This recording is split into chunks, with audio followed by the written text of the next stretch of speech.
at the gavel. So thank you all for joining us. Yearning for a return to normalcy, millions of American voters elected Joe Biden president of the United States more than a year ago. The American people were exhausted by the divisive rhetoric at neighborhood functions, at church gatherings, at family dinners. They wanted someone who would bring this country together based on our shared values, like the dignity of work. They wanted an economy that works for everyone, not just wealthy elites. That is what we're delivering. Think of where this country was a year ago. Domestic terrorists breached this building a year and a week ago and assaulted our democracy. 4 million more people were out of a job. The hope of vaccines for everyone was just that, a hope. Today we have made much progress. We have a president committed to democracy, willing to stand in the breach, as he put it last week. Vaccines and booster shots have dramatically lowered the risk for most people, allowed Americans to go back to work, and our children to go back to school safely. We added 6.4 million jobs last year, 6.4 million jobs, the most since 1939.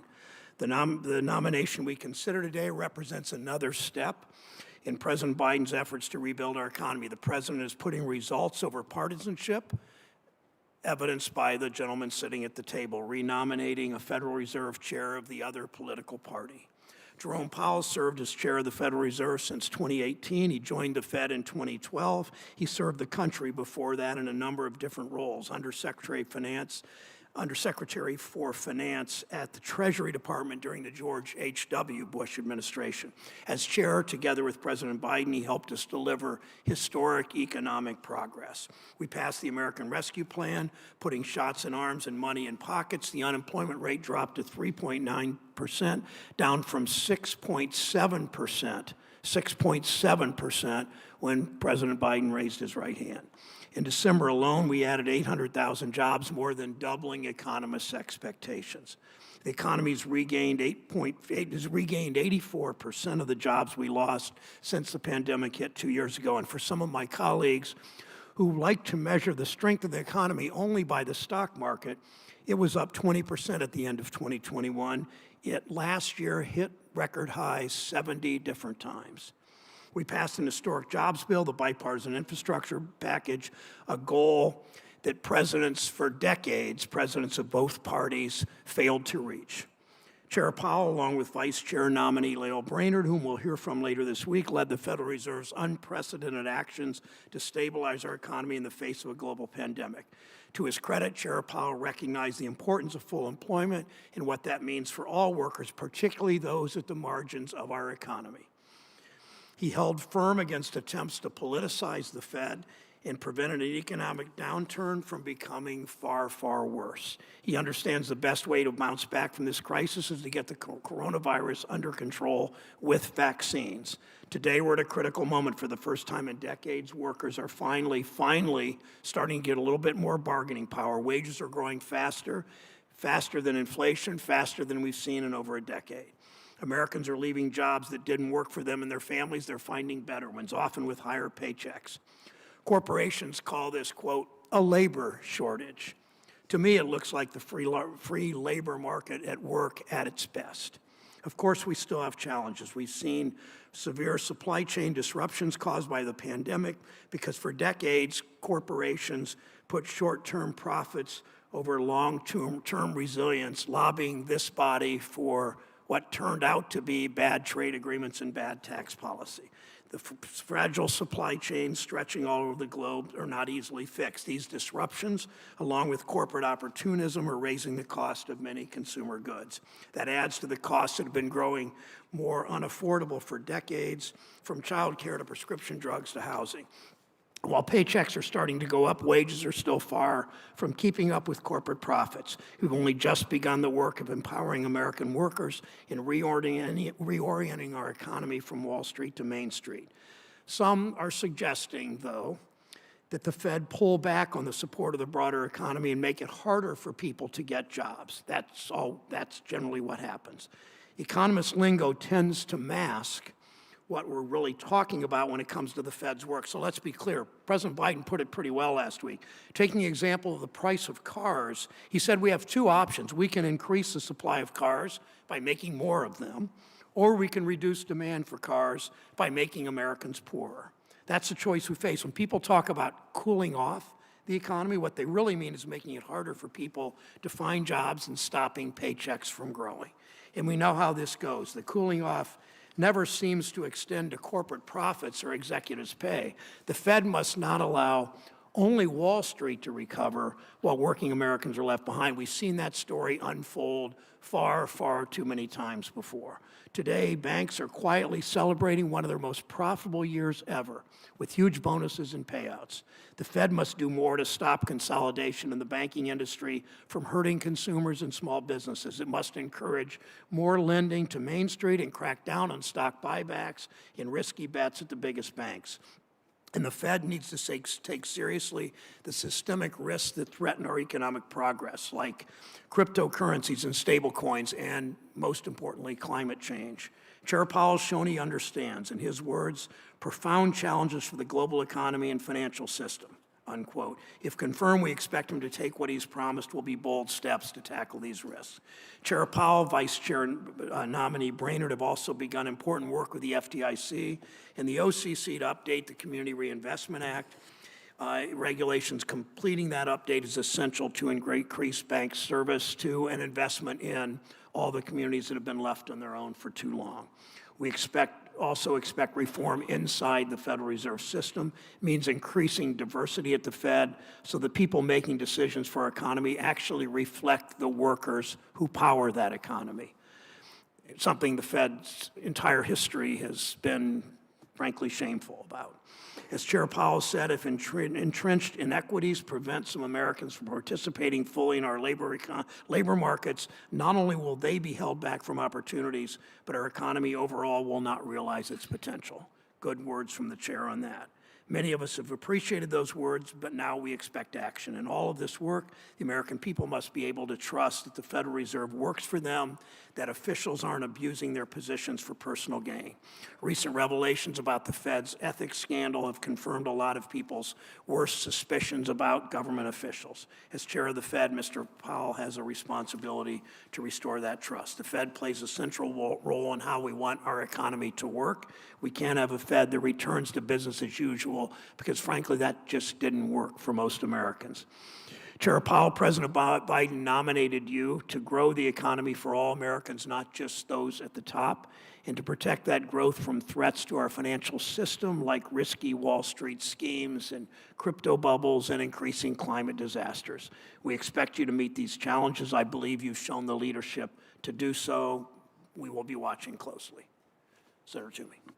Thank you, Mr. Chairman. Chairman Powell, congratulations on your renomination. As I have said, I intend to vote in favor of extending your chairmanship. Let me briefly explain why. There's a broad bipartisan backing for Chairman Powell's renomination because he has a record of acting thoughtfully and constructively, especially in some very difficult circumstances. First, he did implement a number of modest, sensible reforms that reduced regulatory burdens, including on small banks, and helped to encourage economic growth. Second, when the pandemic hit nearly 2 years ago and governments worldwide began to shut down their economies, credit markets seized up and the economy teetered on the brink of collapse. But with Congress's help, Chairman Powell acted swiftly and appropriately to stabilize the financial markets and the economy. And to his critics who claimed that the regulatory reforms that he spearheaded would hasten the collapse of the banking system, we now know that's clearly empirically false. After the pandemic caused the economy to nearly collapse, our country emerged with the most well-capitalized banks in history. It was and still is abundantly clear that those regulatory reforms did not come at the expense of financial stability. Of course, none of the Fed's pandemic actions came without a cost. This negative real interest rate environment continues to distort markets, risk asset bubbles, and punish savers. And the Fed has dramatically expanded its balance sheet with trillions of dollars in government bonds, effectively monetizing a lot of debt and facilitating profligate government spending. For the past 18 months, I cautioned that the Fed was fighting the last war, a mystery pathogen that led governments to collectively shut down the global economy when in fact a new enemy had arrived, and that was inflation. I'm relieved the Fed has acknowledged inflation is running well above and longer than its initial projections. In response, the Fed has accelerated the termination of its bond buying program, and FOMC participants appear to be accelerating the process to normalize interest rates. These are welcome developments. But I do remain concerned with the Fed's actions going forward. First, I worry that the Fed's extraordinary response to the crisis could become the new normal for monetary policy. We're more than a year into a record economic expansion, with unemployment at near all-time lows, and yet the Fed is still today buying government and agency securities. Having continued QE throughout the recovery was, in my view, a mistake. It's contributed to asset bubbles, distorted markets, and a suboptimal allocation of capital, credit, and resources, all of which ultimately lead to lower economic growth. Second, I worry that the Fed's new monetary policy framework has contributed to the Fed being behind the curve, as we're seeing inflation running at a 39-year high.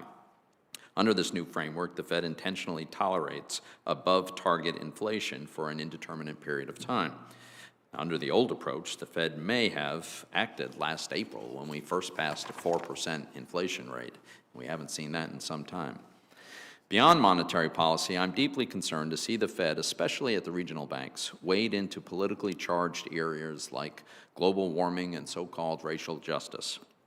Regional banks have hosted multiple symposia on these issues that consistently embrace and advance a particular liberal political agenda. And the Fed itself joined the network of central banks and supervisors for greening the financial system. The network's stated aim is to use financial regulation to, and I quote, mobilize mainstream finance to support the transition toward a sustainable economy, end quote. In other words, to direct credit away from the fossil fuel sector. The troubling politicization of the Fed puts its independence and effectiveness at risk. The Fed has been granted operational independence to protect monetary policy from short-sighted political interests, and in turn, the Fed has operated largely apolitically to great effect. There's a kind of bargain here. The Fed is given independence on the assumption it will only engage in areas in which it has a mandate. That makes sense. But if the Fed is going to stray from its mandate and become a political actor advocating a certain set of social policy, then there's no way it's going to maintain its independence from the political branches of government that are actually responsible for those topics. The Fed does not have a mandate to advance politically charged causes that are irrelevant to its mandate, like global warming or advancing so-called racial justice. And to make matters worse, when I've sought to understand these developments at the regional banks, I've been met with unacceptable noncompliance with reasonable requests. So let me be clear, if this politicization continues unchecked, it will not end well for the Fed or for independently driven monetary policy. As the Fed's leader, I hope you take this seriously and rein it in to protect the Fed's legitimacy and independence. Now, I've observed that the Fed has had the good sense to adjust its behavior as the facts and circumstances regarding inflation have come in differently than were expected. Unfortunately, we've seen no such humility or recognition of reality from the Biden administration or our Democratic colleagues. They appear set on making the inflationary problem worse, further causing declines in real wages, with more reckless spending that gooses demand and regulatory and protectionist policies that limit supply, that in combination ultimately push prices for basic goods higher. The crisis we face now is inflation, complicated by policymakers who unwisely behave as if it's still March of 2020. The Fed cannot correct for policy failures like school closures and government-induced business shutdowns or misguided expansions of the welfare state, nor should it try. Chairman Powell, the role of the Fed chairman is crucial for our shared economic prosperity. I was encouraged to see your renomination, and I hope that you will do everything in your power to ensure that the Fed operates within its limited mandate to effectively support the American economy.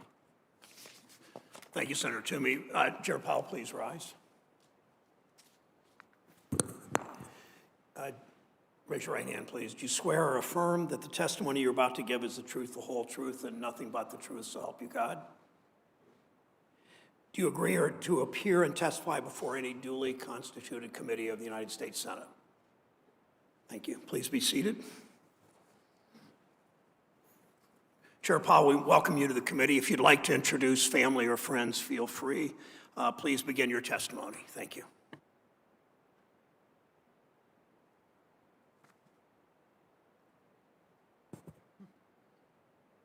Thank you, Is this on? Yes, thank you.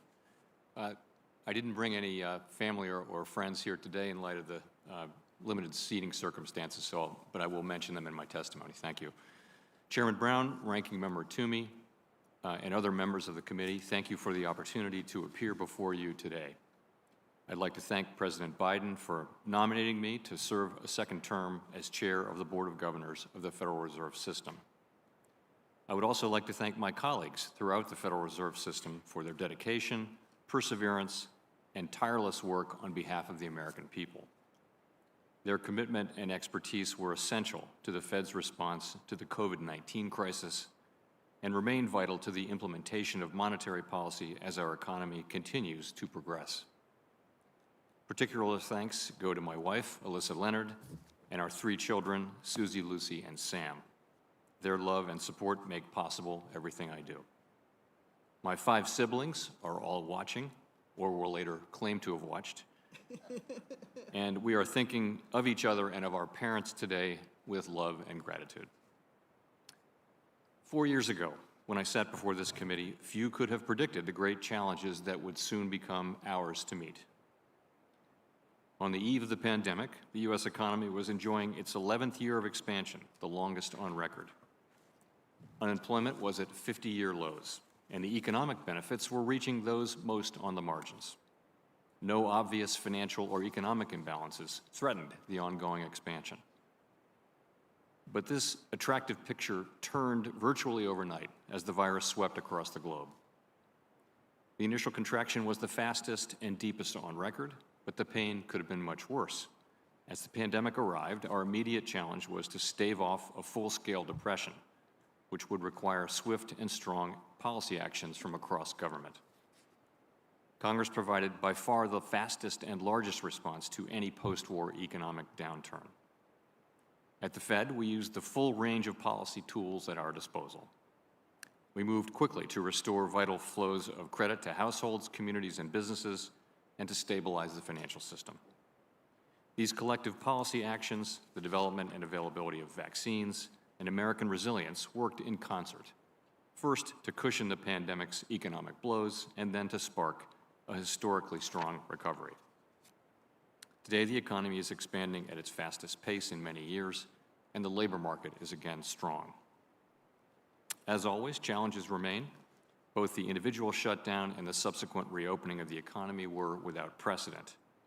The economy has rapidly gained strength despite the ongoing pandemic, giving rise to persistent supply and demand imbalances and bottlenecks, and to elevated inflation.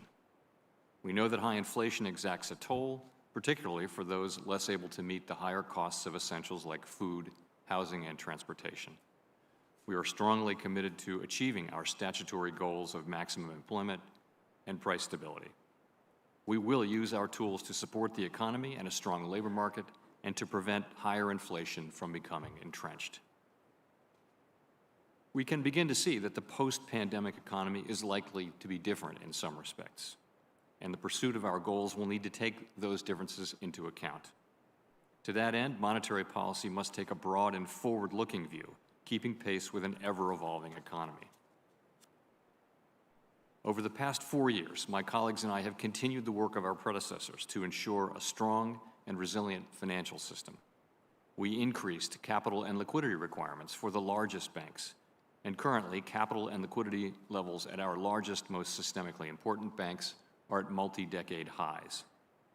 We worked to improve the public's access to instant payments, intensified our focus and supervisory efforts on evolving threats such as climate change and cyber attacks, and expanded our analysis and monitoring of financial stability. We will remain vigilant about new and emerging threats. We also updated our monetary policy framework, drawing on insights from people and communities across the country to reflect the challenges of conducting policy in an era of persistently low interest rates. Congress has assigned the Federal Reserve important goals and has given us considerable independence in using our tools to achieve them. In our democratic system, that independence comes with responsibility of transparency and clear communication to keep the public informed and enable effective legislative oversight. That duty takes on even greater significance when the Fed must take extraordinary actions in times of crisis. In order to facilitate that transparency and to earn your trust and that of the American people, I have made it a priority to meet regularly and frequently with you and your elected colleagues, and I commit to continuing that practice if I'm confirmed to another term. The Federal Reserve works for all Americans. We know our decisions matter to every person, family, business, and community across the country. I am committed to making those decisions with objectivity, integrity, and impartiality, based on the best available evidence and in the long-standing tradition of monetary policy independence. That pledge lies at the heart of the Fed's mission and is one we all make when we answer the call to public service. I make it here again with force and without reservation. Everything we do at the Federal Reserve is in pursuit of the goals set for us by Congress. I'm honored to have worked in service to those ends since I joined the Fed in 2012 and as chair for the past 4 years. Thank you. I look forward to your questions. Thank you, Chair Powell. Many working Americans are concerned about rising prices, and I think President Biden's decision to renominate you to a second term as chair shows he's confident you'll continue to lead our economy through this ongoing crisis. In November, you indicated that the rise of the Omicron variant, 586,000 new cases daily over the last week, that the rise of the Omicron variant posed significant risks to employment and economic activity. Do you agree that higher prices are related to the supply and demand imbalances that can be traced directly back to the pandemic and the reopening of the economy? Yes, yes, I do. For the most part, if you look back, and you can trace to developments, including strong demand and also supply constraints. Thank you. Last year, FSOC released its report on climate-related financial risk, which describes how climate change is a threat to our financial stability. In the past, you've said, your words, climate change is an emerging risk to financial institutions, the financial system, and the economy, end quote. Will, Chair Powell, will the Fed follow the FSOC report's recommendations, including implementing climate stress tests for the biggest banks? We are looking at climate stress tests. I think it's very likely that climate stress scenarios, as we like to call them, will be a key tool going forward. I would stress that those are very different from the regular stress tests, which affect capital. Climate stress scenarios at this stage are really about assuring that the large financial institutions understand all of the risks that they're taking, including the risks that may be inherent in their business model regarding climate change over time. Will you make this a top priority if confirmed to another term? Yes, it will be. I would say within supervision, as I mentioned, that is likely to be a very important priority over the coming years. The position of Vice Chair of Supervision, but also yours? Yes. Okay. It's the Fed's responsibility, as you know, to promote financial stability. It means we need strong financial safeguards in place to protect American workers and families from risks in our financial system. It's all that. Chair Powell, recently the Fed has refocused its full employment objectives to make sure it includes workers of all backgrounds. Do you agree that when all workers, including women, including black and brown workers, are able to fully participate in the workforce, that our economy grows? And do you think it's important for the Fed to understand and proactively address racial and gender disparities in wealth and income and employment in our country? So what we saw at the end of the last very longest in our history expansion was that as the labor market tightened, the benefits began to go more broadly to those at the lower end of the income spectrum and to groups that have been more marginalized from an economic standpoint. And that was seen, I think, very broadly as a highly desirable set of outcomes. So our tools do not generally have direct distributional effects, but I do think that we see now the great benefits that a strong labor market can bring to, right across the whole population and for the whole economy. But you are suggesting from your answer that only when there is strong demand for labor do people who are more on the margins of society, people of color, women, people who have not done as well, only then will they benefit? Does the Fed have responsibility beyond that? Well, of course, we have responsibilities in bank supervision and community affairs and fair lending and things like that. But just focusing on monetary policy, our principal tool is interest rates, and they affect demand over time. And I do think the main thing that we can do is to make sure that, consistent with the inflation side of our mandate, that we do foster a strong employment market. Is part of that a more diverse workforce at the Fed? So as you know, we work very hard to achieve diversity, and as all major American institutions, public and private, do these days, we certainly do. And we think that having a diverse workforce it makes us better at doing our jobs, and so it's an important focus and a high priority. Okay, thank you, Senator Toomey. Thank you, Mr. Chairman.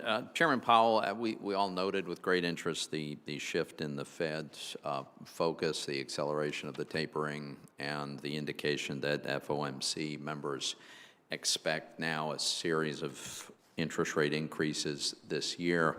I'm trying to understand where this leads to, and I wonder if you could comment on the fact that if we had 3 or even 4 25 basis point increases in overnight rates, we would still, in my view, have a very accommodative stance with negative real short-term rates. Is it your view that it's realistic to bring inflation back to the target level if short-term interest rates are negative, real rates? So the way I would look at it is this. What we have now is a mismatch between demand and supply. We have very strong demand in areas where supply is constrained, particularly around goods, particularly around things like cars. So we have to, how are those two things going to get better into alignment? Well, part of the answer is going to be through shifts in demand, and we think that part of it will be through the return of greater supply. So I don't think we look to get all of the realignment between demand and supply through the demand channel, although we should get some. But at the same time, we do think we'll get, over the course of this year, return to normal supply conditions, and that's going to affect our policy. I will say, though, if we see inflation persisting at high levels longer than expected, then we will, if we have to raise interest rates more over time, we will.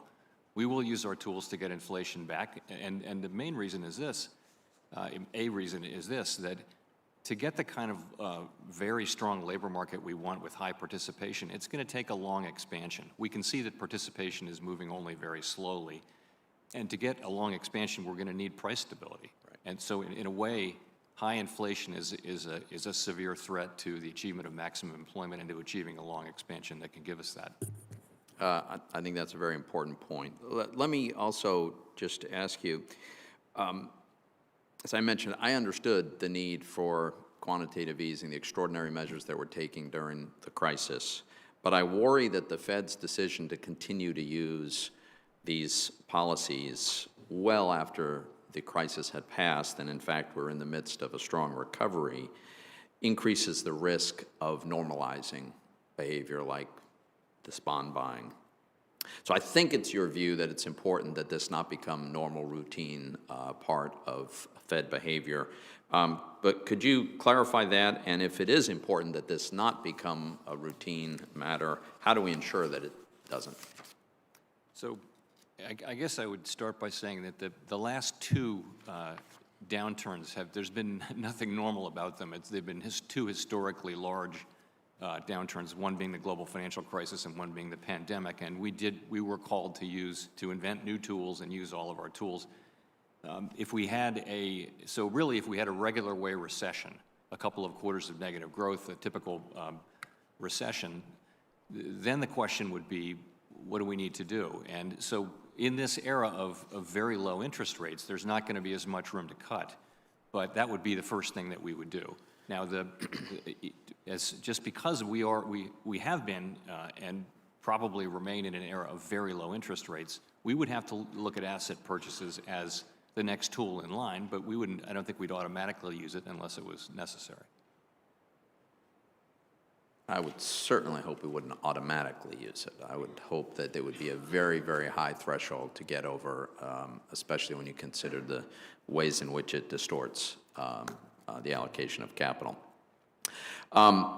As I mentioned in my opening remarks, one of the things I'm very concerned about is especially the regional banks having strayed from the Fed's statutory mission on monetary policy into inappropriate and overtly political advocacy. Just one of many, many examples, the Boston Fed conducted a virtual event as part of its Racism and the Economy series, in which the speakers routinely and adamantly called for defunding the police. Just nothing to do with the Fed's mandate. For 7 months now, I've been asking for information from several regional banks about their political activism, and for 7 months, they have simply refused to comply with my request. So I've requested some documentation from the main Fed with respect to this activity, all of which, by the way, is subject to FOIA in any case. Now, I'm sure it's not your opinion that the ranking member of the Senate Banking Committee is entitled to less information than a member of the general public would get through a FOIA request. So can you commit to getting me the information that is now long overdue? So I am aware that you have submitted a FOIA request and we're processing it now, and I don't know what's asked for. I don't know whether it's actually covered by FOIA, but to the extent that it is, you'll of course get it. I think it's very important that this committee and Congress understand how the Fed reaches decisions to engage in political advocacy. Thank you, Mr. Chairman. Senator Toomey. Senator Reed from Rhode Island is recognized. Thank you very much, Mr. Chairman. And Chairman Powell, congratulations on your renomination. I believe that President Biden has made two excellent choices, yourself and Governor Bernard.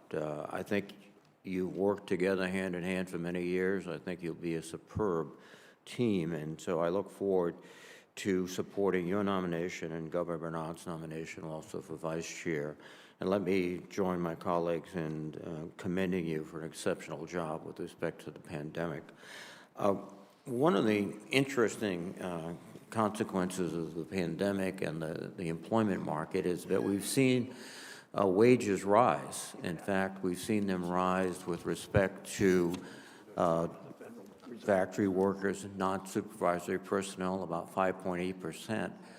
And my concern is, would an increase in interest rates in anywhere begin to slow down that rise or indeed reverse it?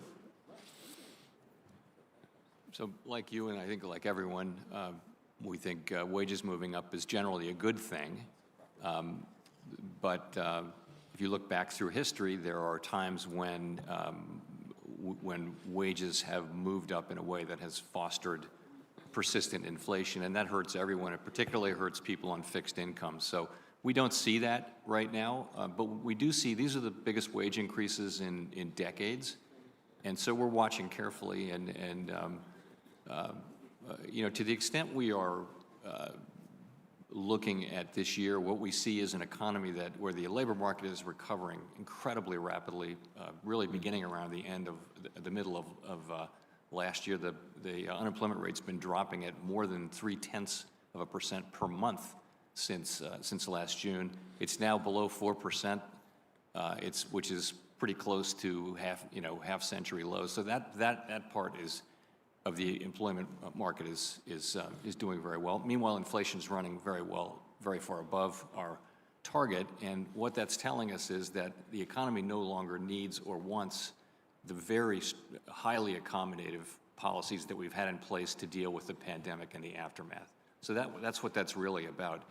We're really just going to be moving over the course of this year to a policy that is closer to normal, but it's a long road to normal from where we are. Right now we are very highly accommodative, and it is really time for us to begin to move away from those emergency pandemic settings to a more normal level.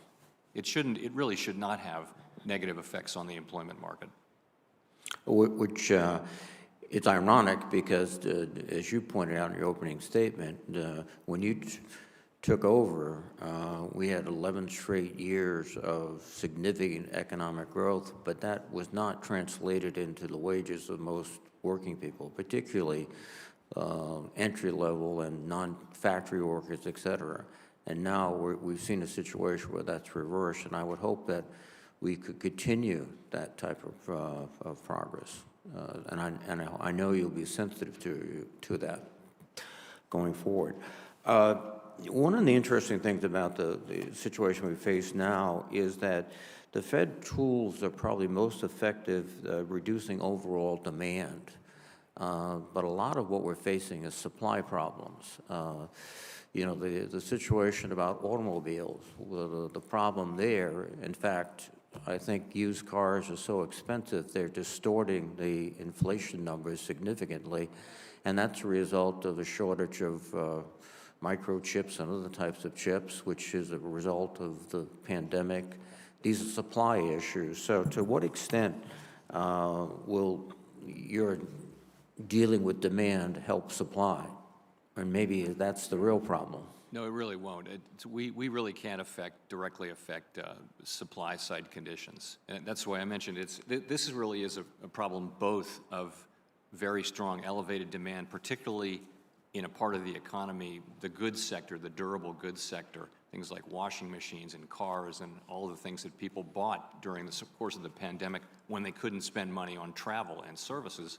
That's where spending is running at a level 20% above where it was before the pandemic, and it's just kind of overwhelmed the supply chains, most of which are global in these days. You're getting parts and fully assembled products coming in. So we can affect the demand side. We can't affect the supply side, but this really is a combination of the two. Well, a final point I want to make is that the issue of climate change is absolutely critical. It's an economic issue. I don't think you want to see a lot of banks owning property that's literally underwater. But if you look at any of the analysis going forward, that could be the case. So I would hope that the Fed would view this as an economic issue and pursue it as an economic issue that's going to affect us dramatically. My colleague, Senator Whitehouse, has been one of the most staunch visionaries and advocates for that position, and I hope the Fed is responsive. Thank you, Mr. Chairman. Thank you, Senator Reid. Senator Shelby from Alabama is recognized. Thank you, Mr. Chairman. Chairman Powell, welcome back to the committee. You've spent a lot of time with us in the past. Inflation is currently surging at its highest rate in 40 years. And while I appreciate the decision that the Fed has made to begin tapering, I'm concerned that the Fed missed the boat on addressing inflation sooner. A lot of us are. And as a result of that, the Fed, under your leadership, has lost a lot of credibility. I only have a little time, so I have a number of questions, and I know you can probably remember them, but maybe together we'll remember them all. But I'd like to touch on this, if you would, I'd like for you to. Why did the Federal Reserve initially forecast inflation to be transitory? Secondly, has your view on the threat of inflation changed? Why? What assurances can you provide here today that the Fed has a better grasp today on inflation than a year ago, and so forth? And what factors have caused the U.S. to have greater increases in inflation compared to other developed countries? And I guess lastly, yes, how important is price stability to the American people? And that's a lot of questions, but these are all relevant to your job. Thank you. Respecting your time, let me go right through these. First, let me say price stability is half of our mandate. There's no basis in the law for preferring maximum employment over price stability or vice versa. They're equal. However, at different times, one of them is farther away from its goal, and that's the one we need to focus on a little bit more. So I'd say now it's inflation. So on inflation, why do we say transitory? We said that because we thought that these supply side bottlenecks and shortages would be alleviated much more quickly than they have been. There's no empirical experience with this before. We haven't had the global supply chain collapse. We haven't had this kind of a labor force shock before. So we and essentially all other mainstream forecasters forecasted that by now we'd be seeing much lower inflation. And that's not what happened. So what's changed is that, just as I mentioned, the supply side constraints have been very persistent and very durable. We're not seeing really a lot of progress If you look across, the global supply chains and what's happening domestically, look at our ports, look at Long Beach and LA, the two big ports on the West Coast for Asia. The number of ships at anchor is still at a record level. So we're not really seeing yet the kind of progress we essentially all forecasters really thought we'd be seeing by now, and that's really what's driving it. I think we did foresee the strong spike in demand. We didn't know that it would be so focused on goods, but so that's really what happened. And so I think we learned that. It wasn't that, it was just, this is a unique set of circumstances. We haven't had, really the United States economy is so dynamic. The supply side adapts quickly. And, there are new companies being started and old companies dying all the time. This is a situation where there actually are hard constraints. People want to buy cars. Car makers can't make any more cars because there are no semiconductors. So that's never happened. I can't think of another example of that, and that's true across. So what factors really? It's the supply side. Did I miss any? I like to think I covered, at least touched all 5 of those. What have you really learned and you would share with your fellow Board of Governors to get a grasp as much as you can on inflation? Because a lot of us have been on the committee a while, and we remembered what Dr. Volcker did with the Fed under his leadership, and it was draconian, but it worked. I hope we won't have to do that, but you've got to do whatever you have to do. Do you agree? We have to achieve price stability, and I believe we will, and I'm confident we will. And again, it's not just a question of restraining demand, although that will be. Right now, we're stimulating demand with very highly accommodative policy. As we move through this year, we will, in all likelihood, we don't know the future, but if things develop as expected, we'll be normalizing policy, meaning we're going to end our asset purchases in March, meaning we'll be raising rates over the course of the year. At some point, perhaps later this year, we will start to allow the balance sheet to run off. And that's just the road to normalizing policy. That's what we're going to be doing. Of course, we're committed. But we also we do believe, and I think widely it is believed that these supply blockages will be alleviated too, so that there will be more supply as well, more labor force. But people will be coming back into the labor force. We'll see more recovery, although it's been slow from participation. And we'll see these global supply blockages coming down. We'll see some more cars, although that's going to take some time. And that will help as well, getting supply and demand back at the same level. Senator Menendez from New Jersey is recognized. Thank you, Mr. Chairman. Chair Powell, let me start by reiterating a point that I've made, unfortunately, far too many times.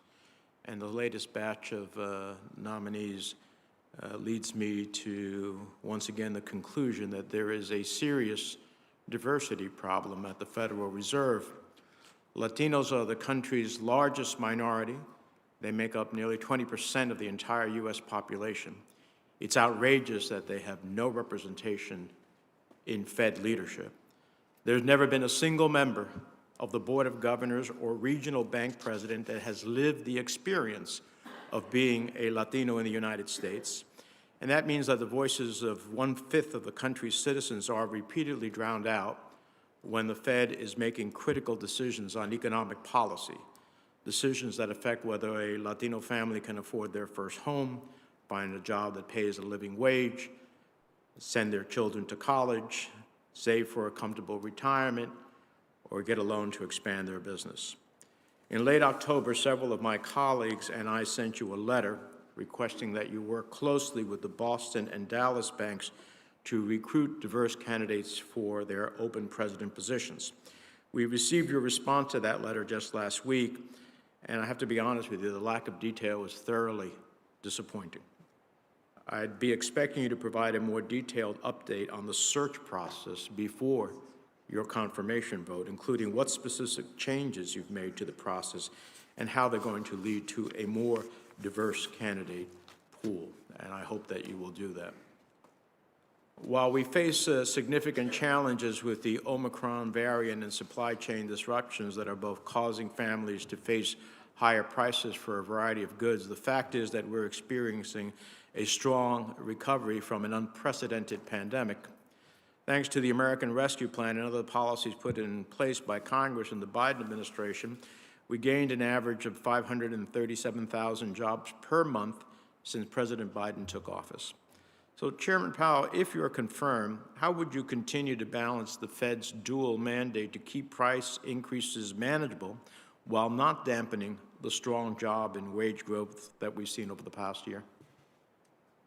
So by so many measures, labor demand relative to supply is at its highest level, really, that I can remember. The level of job openings is at an all-time high as a percentage of the labor force. The level of quits labor economists look at the level of quits as a real indicator of how strong the labor market. The percentage of quits, the number of quits, is at an all-time high. So the problem is not lack of demand for labor. The problem is that there's a significant supply problem, which is associated with the pandemic and a range of other factors. Participation has not recovered, but as you can see, for people who are in the labor force, the unemployment rate is dropping at historically fast levels. So we don't have a labor demand problem to solve through our policy. What we have is a labor supply problem. So what is the threat? We're clearly on a path to have an even better labor market over time. What are the big threats to our getting there? Well, I would say very near the top of the list is the threat of price stability. If inflation does become too persistent, if these high levels of inflation get entrenched in our economy and in people's thinking, then inevitably that will lead to much tighter monetary policy from us, and it could lead to a recession, and that will be bad for workers. So really, achievement of maximum employment, by which we really mean continued progress in hiring and in participation, is going to require price stability, and that's going to require us to use our tools to the extent they work on the demand side, while we also expect some help from the supply side. Do you expect inflation to subside as vaccinations increase and supply chains are repaired? Over time, yes. Over time. The question is how fast, and the risks that we're running in the meantime that inflation psychology starts to get entrenched. But certainly I believe that. And you make a great point about vaccination. Getting ahead of the pandemic, I mean, I don't think 2 years ago we thought we'd still be having record levels of cases and even close to record levels of hospitalizations. Getting past the pandemic is the single most important thing we can do. Now, finally, according to the New York Times, New Jersey and other parts of the Northeast were hit particularly hard at the beginning of the pandemic and during the most recent surge, while the Midwest was most strongly affected in November of 2020 and the South at the end of last summer. How closely does the Fed look at differences in regional performance when making policy decisions? We have to focus on the national level, but of course we follow, in this instance, the earlier Delta, for example, COVID rolled around the country on a regional basis. That's not so much the case with Omicron. It's so contagious, and it's not the same everywhere, but it really is going through the whole country at a pretty rapid rate. But we follow that very, very carefully. You know, I would say we didn't know much about vaccines and pandemics 2 years ago, but we've all had 2 years to learn. So, but we defer to the experts, though. We don't substitute our judgment on medical issues for the experts, but we talk to them all the time. All right, well, I look forward to following up with you on the diversity question. Thank you, Mr. Chairman. Senator Crapo is recognized from Idaho from his office, I believe. Yes, thank you, Mr. Chair. And Chair Powell, welcome back to the committee. When you last appeared before the committee, I also asked you about an expected Fed report on digital currencies. You indicated that delays in releasing the report were because the Fed wanted to ensure that their analysis was correct and to complete, and that a release was expected in the coming weeks. However, that report still has not been released. Do you have an update you can share on the status of the report? And are there problems with sharing this report with Congress and the public and what the Fed may be proposing with respect to possibly centralizing public digital currency? So the report really is ready to go, and I would expect we will drop it. I hate to say it again, in coming weeks, but it really is in a situation where it's ready to go.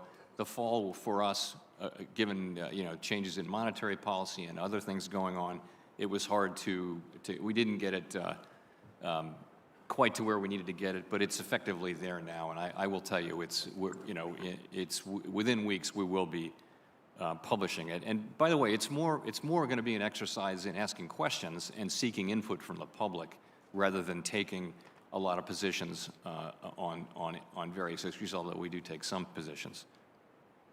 All right, thank you. Well, as I hope that you'll be able to meet this couple of weeks projection. As you know, I've been asking you and the other members of the Fed about this for a long time, and I really do believe it's time that the Fed release this report so that we can engage in the further discussion of it. I want to also, with the rest of my time, go back to the issue of inflation. I know you've talked about it a lot with us this morning. In response to my questioning about inflation last November, you confirmed that inflationary pressures would certainly last in through the middle of this year, of this coming year. What do you now expect with the time we've seen since you last answered these questions in front of the committee? What do you now expect inflationary pressures to look like throughout this year? I wouldn't say things have changed much on that front since last November. I think that inflationary pressures do seem to be on track to last well into the middle of next year. And if they last longer than that, then I'll just say that our policy will continue to adapt. Our policy has been adapting to this, for some months. But if inflation is going to last longer, then that would potentially imply more risk of its persistence and ultimately becoming entrenched, and our policy will respond accordingly. You just said well into the middle of next year. Did you mean this year or through all year and then next year? I meant this year. You're right. I still think it's 2021 sometimes. Hey, I thought so, but I wanted to be sure what you were saying.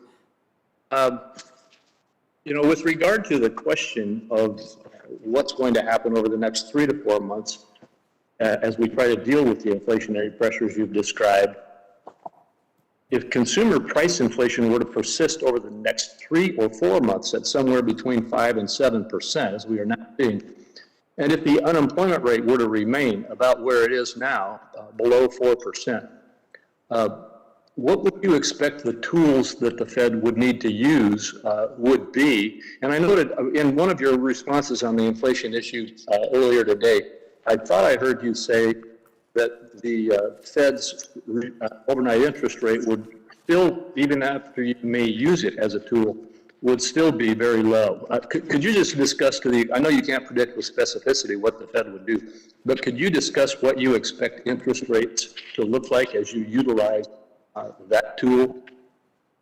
Sure. So I think to your point, we're at a place where unemployment is now very low, historically low, and inflation is well above target, and the economy no longer needs this very highly accommodative stance of policy.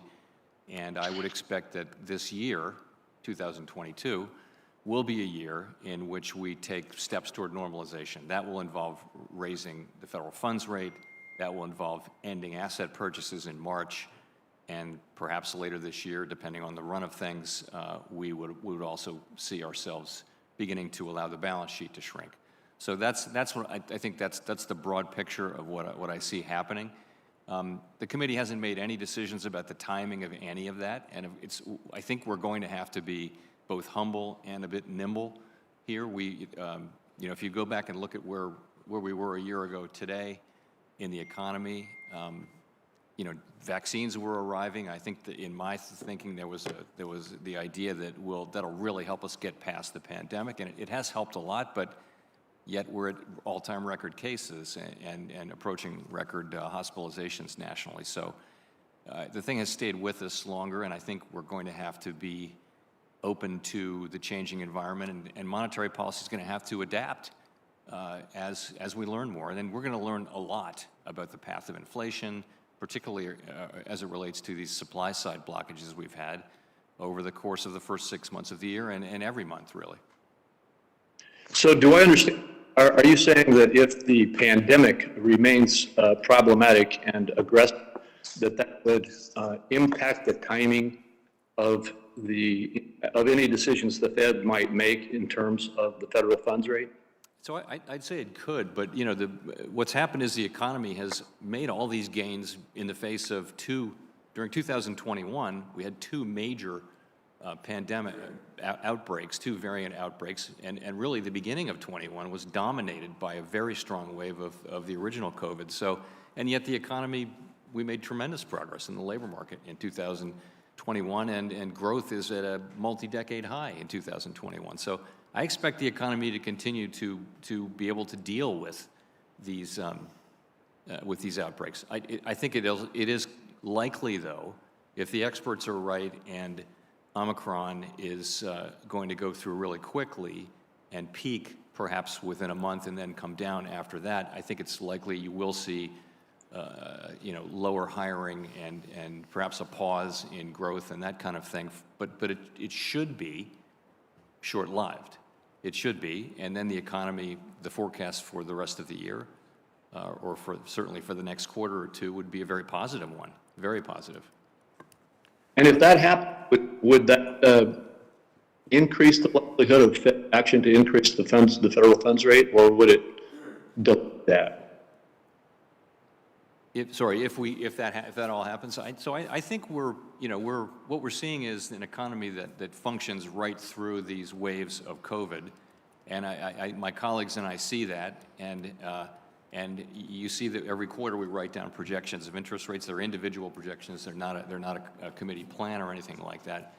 But broadly speaking, all members of the committee see interest rate increases coming this year. The median was 3. But that's going to depend on data. It's going to depend on the progress we see on the supply side, the progress we see on inflation. And we honestly don't know. There's risk on both sides, really, on growth and potentially on inflation as well. So we're going to have to be just very attentive to what's happening in the economy and willing to adapt pretty nimbly our policy as we go through the year. Thank you, Senator Crapo. Senator Tester from Montana is recognized. Yeah, thank you, Mr. Chairman. I don't know if there's any way to turn that mic down, but that was almost painful. I mean, it was tough. Not your questions, Crapo, just the intensity. First of all, Chairman Powell, I want to thank you for your willingness to serve. I appreciate your work that you've done working with the Federal Reserve Board throughout the health and economic crisis that we found ourselves in. And just to say, as many have said before me, we appreciate your steady hand. In your opening statement, you talked about climate change and cyber attacks, taking those into account as part of the things the Fed has to do. There was an interesting story in the Post yesterday that talked about $145 billion this country spent on disasters in 2021. December was the warmest ever, and last year was the 4th warmest year in history. And I think that's a conservative number because I don't think it took in the impacts of our crops and crop insurance and things like that. I say that because I hope you will continue to gather as much information as possible about what needs to happen as this climate situation appears to be getting worse and not better as time moves on. The American taxpayer deserves that. Look, the challenges that we've had because of this pandemic, it's fair to say that the Federal Reserve has helped us get through this in a major way. This question's been asked before, but I'm going to ask it again in a different way. Could you compare the economy pre-pandemic, pandemic a year ago, and today, and tell me where we're at in relation to those 3 different points in time? Sure. So the pre-pandemic economy, that was a very long, historically long, 10 years and 8 months expansion. Growth was just modestly above potential every year. So we were getting growth between 2% and 3%, and we think potential growth is around 2%. So that implies a tightening labor market. So we had this long, relatively uninterrupted period of growth, and what happened is unemployment kept coming down and participation kept coming up, and that was very beneficial. And so you saw people around the edges of the labor market getting more wages. We saw companies going to prisons and recruiting people who weren't going to get out for a couple of years. I mean, it was it was a great labor market. So that's pre-pandemic. So then the pandemic comes and it upends everything. So the question really is, how's it going to be different? And we're only beginning to see that because we're not out of the pandemic. We're a long way from out of the pandemic potentially. But so what are some of the things that we're seeing that are with us now? One of them is that the recovery in labor force participation overall has been slower than hoped. Actually, prime-age labor force participation has moved up a full percentage point almost last year, but overall that was offset significantly by older people retiring, older people and not older people retiring. So we're seeing some differences. We're going to see people working remotely. There's the wage increases that we're seeing are still very skewed to the lower end of the income spectrum. So there may be something happening there where wages are just going to be higher for people. And we don't know whether any of this will persist, but some of those are some of the things that we're seeing. I know employers who are hiring younger people out of school are finding that they have to have one day to work from home, or they'll go to someplace else where they can get that. So it's a market right now where labor is very short. As a result, workers have a lot of leverage, and that may persist. So I think there's a lot of different things. I've just got a limited amount of time here, but could you speak a little bit about the importance of the independence of the Fed? I remember pretty clearly the kind of pressure that was put on you by President Trump to try to politicize the Fed. And I commend you on keeping it independent. Could you talk about why that's so important? Sure. So it's essential that we work for all Americans, and that's what we do. And it's essential that we do that without regard to political considerations like election cycles or particular political parties' views on issues that are outside our mandate. You know, we have to focus on the job Congress has given us, which is maximum employment and price stability, and also the payment system and financial stability and other things. But we've got to do that, and that is what we need to do to justify our continued independence, and we're committed to doing that. Thank you. Thank you, Mr. Chairman. Senator Tester. Senator Rounds from South Dakota is recognized. Thank you, Mr. Chairman. Chairman Powell, first of all, let me congratulate you again on being selected to serve a second term as the chair of the Federal Reserve, and I do look forward to supporting your nomination. I want to follow up a little bit with regard to the discussion on inflation.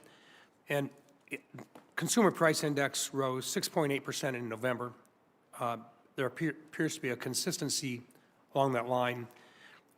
Part of that, you have the opportunity to impact with regard to the demand side. Can you talk to us about your discussions, or at least your analysis, of how much of the inflationary trends we're seeing you have the ability to impact with your monetary policy? So again, we don't have much ability to affect the supply side.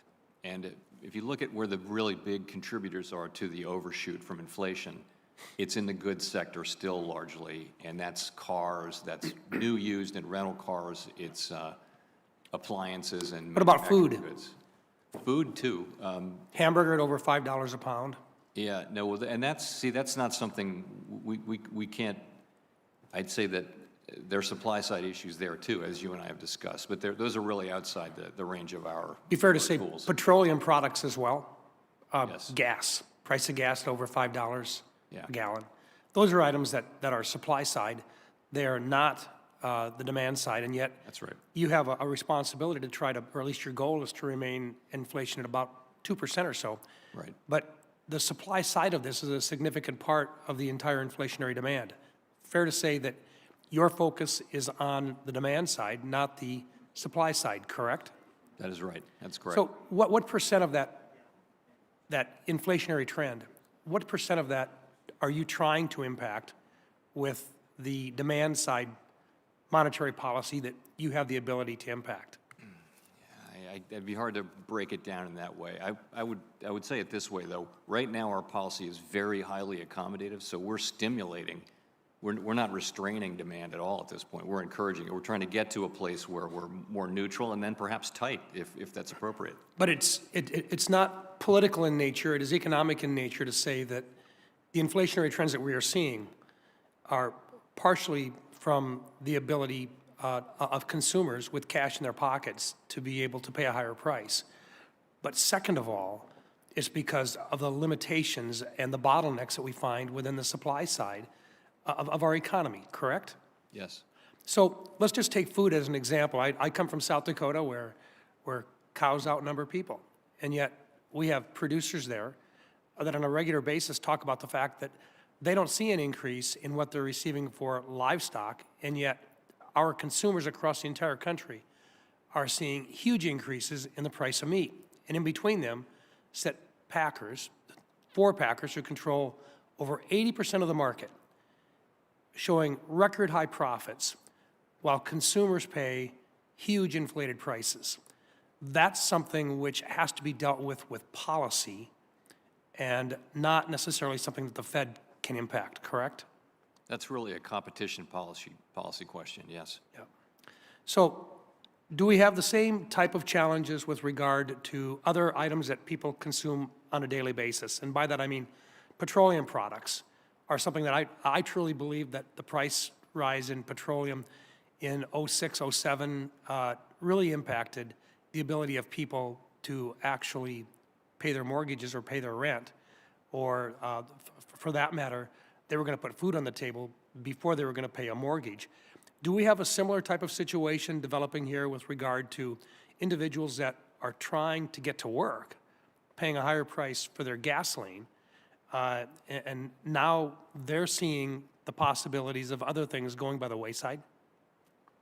That is right. I mean, gas prices are high, and those gas prices and food prices and heating oil prices, are the kind of things that affect people who are living paycheck to paycheck on a fixed income.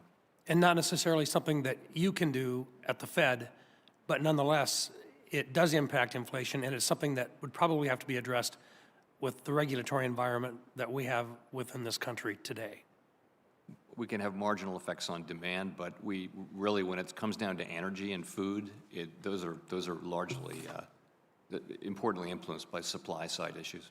Thank you, and I would just add this. I know that with regard to regulations, the Fed has been considering whether or not to make permanent adjustments on a separate item to the supplementary leverage ratio, or SLR, in order to account for a significant influx of cash that consumers have got. They're trying to put them into banks, and yet banks have to basically have capital to be able to accept those deposits. I would just hope, and I would consider that you continue to look at considerations with regard to the adjustments on the SLR, so that we actually have the ability to accept those deposits in the future, sir. We will return to that. We want risk-based capital to be binding, not the leverage ratio. We do want to make adjustments, but we want them to be done in ways that don't reduce the overall bindingness of the capital requirements on the largest firms. That's an important principle, but within that, we do think there's some things we may be able to do on the SLR that honor that first principle. Thank you. Thank you, Mr. Chairman. Senator Warner from Virginia is recognized. Thank you, Mr. Chairman, and Chair Powell, let me join my colleagues on both sides of the aisle in thanking you again for your service. I'm going to pick up a little bit where my friend Senator Tester left off when he started talking about pre-pandemic economy, pandemic economy, and post-pandemic economy. You said in your testimony that the post-pandemic economy is likely to be different in some respects, and that, quote, the pursuit of the Fed's goals will need to take these differences into account. What are some of those differences? You mentioned we're seeing changes in employment patterns. We may need to see new supply chains. Can you talk a little bit more about, in that post-pandemic economy, what those differences will be, how it affects the Fed's decision-making, and will there be actually any economic indicators that might be have a new emphasis, or even be new economic indicators in this post-pandemic economy? Hopefully we get to. We're just beginning to see this sort of emerging from the fog, so it's all very indefinite. But you mentioned supply chains. The supply chains we had pre-pandemic were very efficient and pretty fragile. And so I think companies, since the very beginning of the pandemic, have been looking at ways to have more robust supply chains that won't be, subject to these kind of disruptions that we've had now for 2 years. That's one.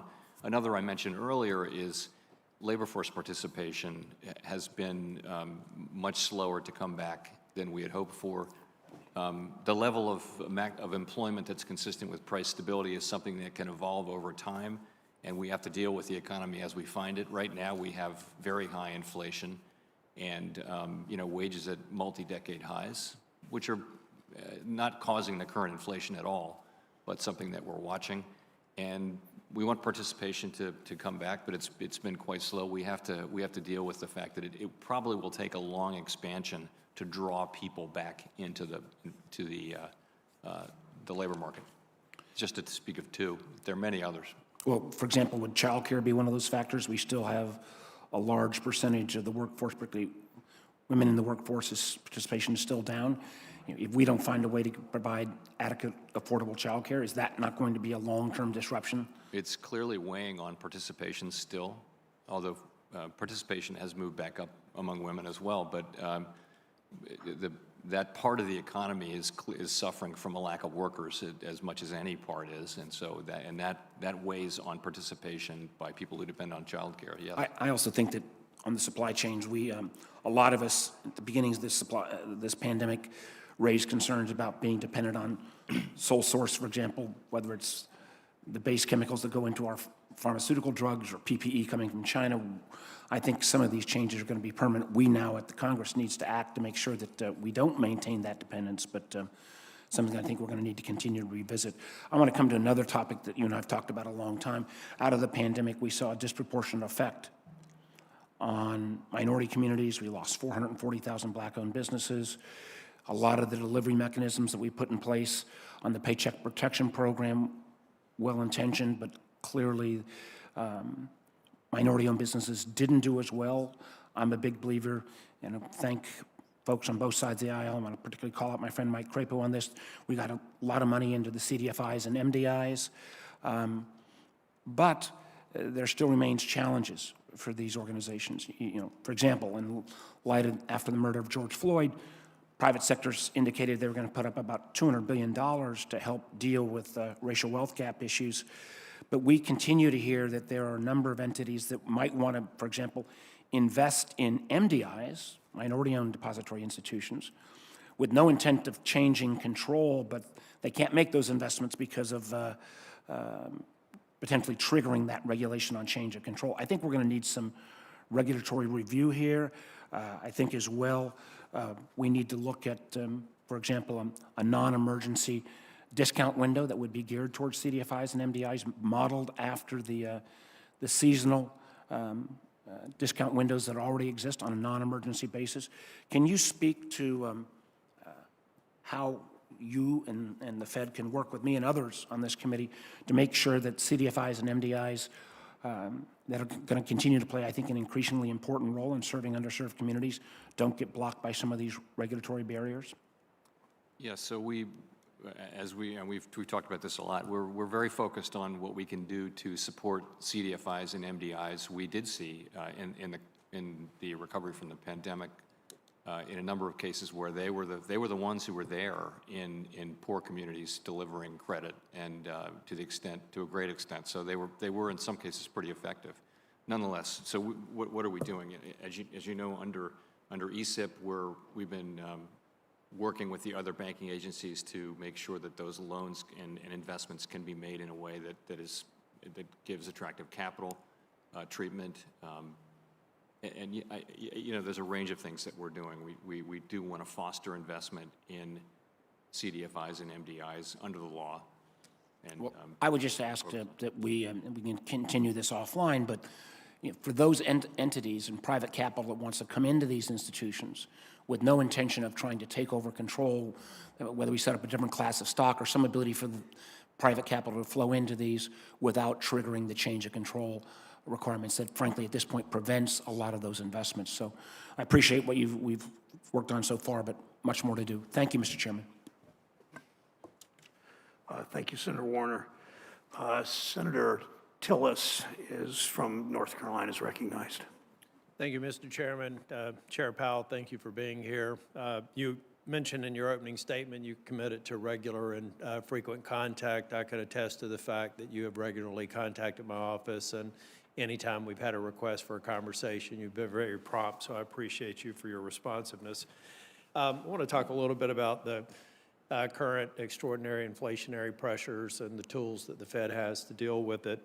Of course, you could have a benchmark rate increase. We know what that would have as a consequence for raising the price of lending and ultimately affecting the cost of buying a car or buying a house or just making ends meet. Your other option is to reduce the balance sheet, particularly from some of the COVID area bond buying programs. I believe that it was Governor Waller who just last month said that because of the alarming rate of inflation, the Fed should begin shrinking the asset portfolio without delay. And I think this week, the Fed president from Atlanta, Mr. Bostic, said he thinks the Fed should aggressively draw down the balance sheet by at least $100 billion a month. I know you went up from $15 billion to $30 billion, but that's a 3.5-time increase over the current run rate. So to what extent do you think, and give me an idea of discussions that you're having at the Fed to have a faster taper in lieu of a rate increase? We haven't made any decisions. We had our first discussion of these issues about runoff, and as you mentioned, there are a number of different pieces to talk about. We had that at the December meeting. I expect we'll talk about it again at the January meeting. Again, just no decisions. But as we reflected in our minutes, we looked at what the Fed did last time, and I was there as we ended QE and then later started to have the balance sheet shrink, and we thought we looked at that experience and thought that's quite informative, but the economy's in a completely different place than it was when we ended asset purchases the last time. So the period of time between stopping purchases and beginning runoff will be shorter, and also the balance sheet's much bigger, and so the runoff can be faster. So I would say sooner and faster. That much is clear. Beyond that, we're not at a point of making decisions. At this point, we'll have another discussion, and I think we will be in a position to provide guidance at coming meetings. But we're mindful that the balance sheet is $9 trillion. It's far above where it needs to be, and It's at the current drawdown rate, that's about a 24-year trajectory to retire the balance sheet. Is that right? it would depend on the speed you assume. What sort of indicators are you looking at that would actually drive you to a faster taper, particularly based on some of the comments of the folks at the Fed? We're looking at the whole range of things. So this balance sheet is much shorter in duration than the one that we had at the end of the global financial crisis. That can play into it. I think we tend to do a lot of analysis. We tend to take 2, 3, 4 meetings to work these things through. I find that the best ideas sometimes take a while to surface. They did the last time on this issue, so it'll be part of the things that we're discussing and doing this year. Okay, thank you for that. I should have also mentioned that I look forward to supporting your nomination. Thank you. I want to turn to bank mergers. Senate Bill 2155 gave us the opportunity to do some regulatory tailoring for some of the smaller banks, and I think it was largely successful. Appreciate the bipartisan effort to do it. But I still, bank mergers are one of the most highly regulated transactions that you could go through. It involves the federal regulators, including the Fed, the Department of Justice, and a lot of opportunities for outside interest groups and others to voice their opinions. But I'm getting the sense that moving forward, there may be a trend towards making it more difficult for some of the super regionals and other banks to move through the merger process. I tracked one recently that involved a North Carolina banking institution that seemed to take a bit longer than I thought it would have.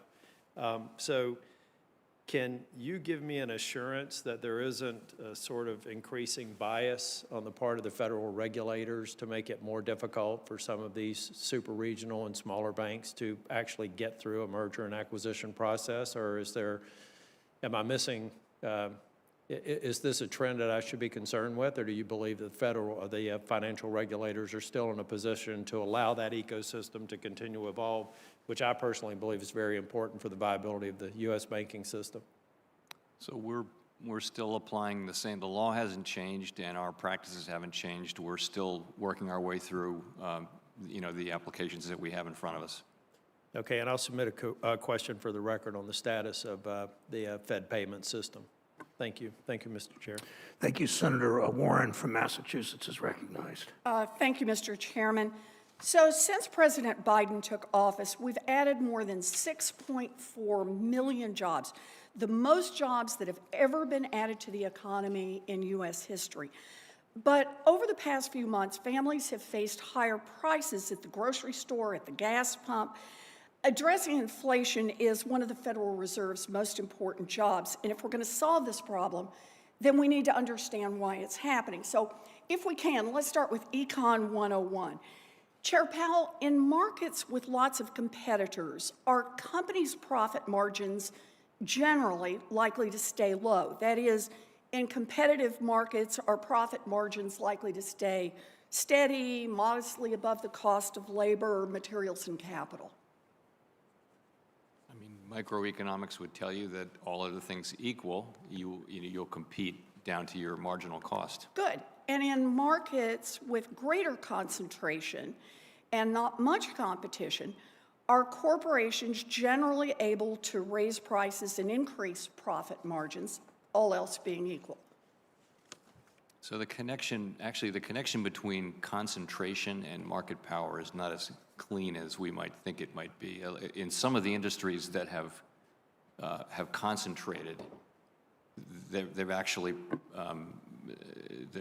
has been, sort of lower cost increases. It's resulted in lower cost to consumers, and I'm thinking there of retail and things like that. So it's not as direct. Well, but let me ask it the other way then, because we're still kind of doing Econ 101 here. If you're a corporation that has eaten up most of the competition and cornered the market, is it easier for you to raise prices on your customers and maximize your profits because you don't have to worry about losing your business? In other words, you've lost the discipline that the market imposes. In principle, if you don't have competition and you're a monopolist, yes, you can raise your prices. Okay, and over the past year, we know that prices have risen because of supply chain problems, unexpected shifts in the demand for goods, and even higher labor costs.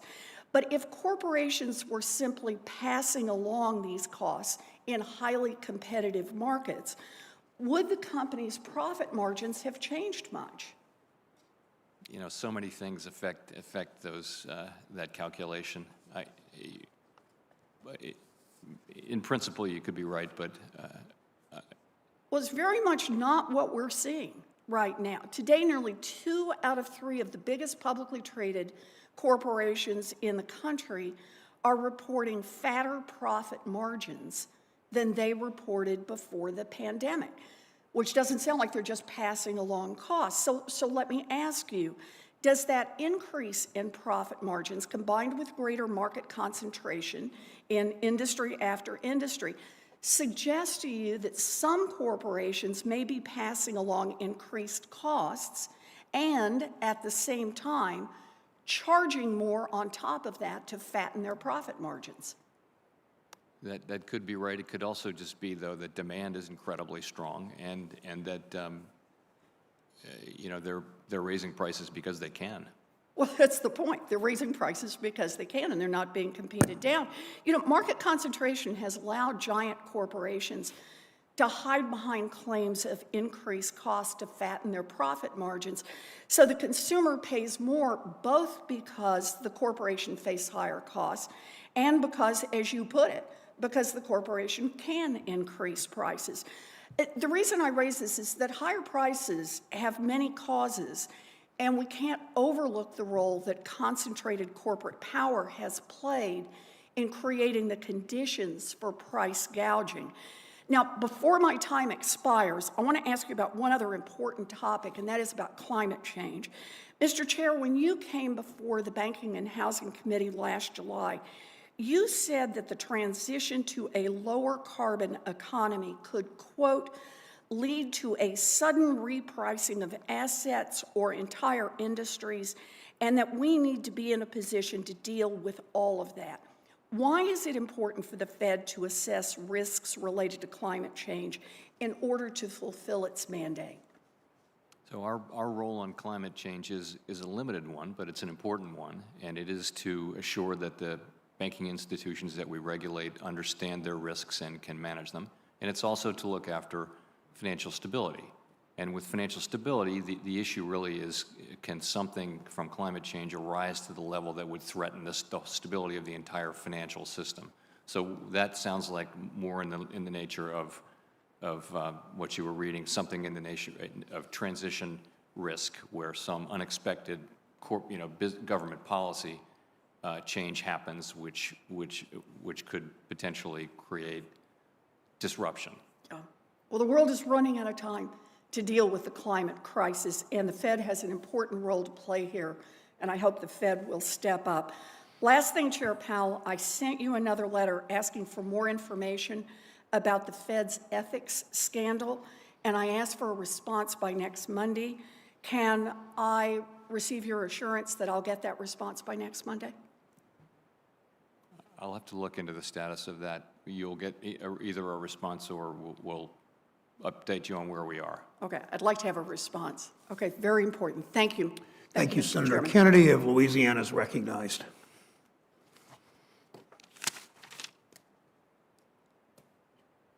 Mr. Chairman, congratulations. I think it's fair to say that you are, and once you're confirmed, will continue to be one of the most powerful people in the world. So I want to begin today. I have some questions, but first, I have a plea. Above all else, above everything else on your plate, I ask that you please preserve the independence of the Federal Reserve. The last thing that America needs right now is to have the Federal Reserve politicized. It's the last thing the world needs right now. And believe me, the whole world is watching, including our enemies. Now, I get it. Our politics is polarized. I hope you'll remain blissfully ignorant of that. And I get it. I'm not telling you not to listen to elected officials, public officials. I get it. I mean, I can only speak for the Senate. We have some very smart people in the Senate. They have strong opinions and strong personalities. We've got a few senators that, to paraphrase Dave Barry, think they ought to make a Hamilton-style musical about their lives. I get all that. But you've got to remain independent. The dollar, and political fads come and go, but the dollar doesn't. I hope not.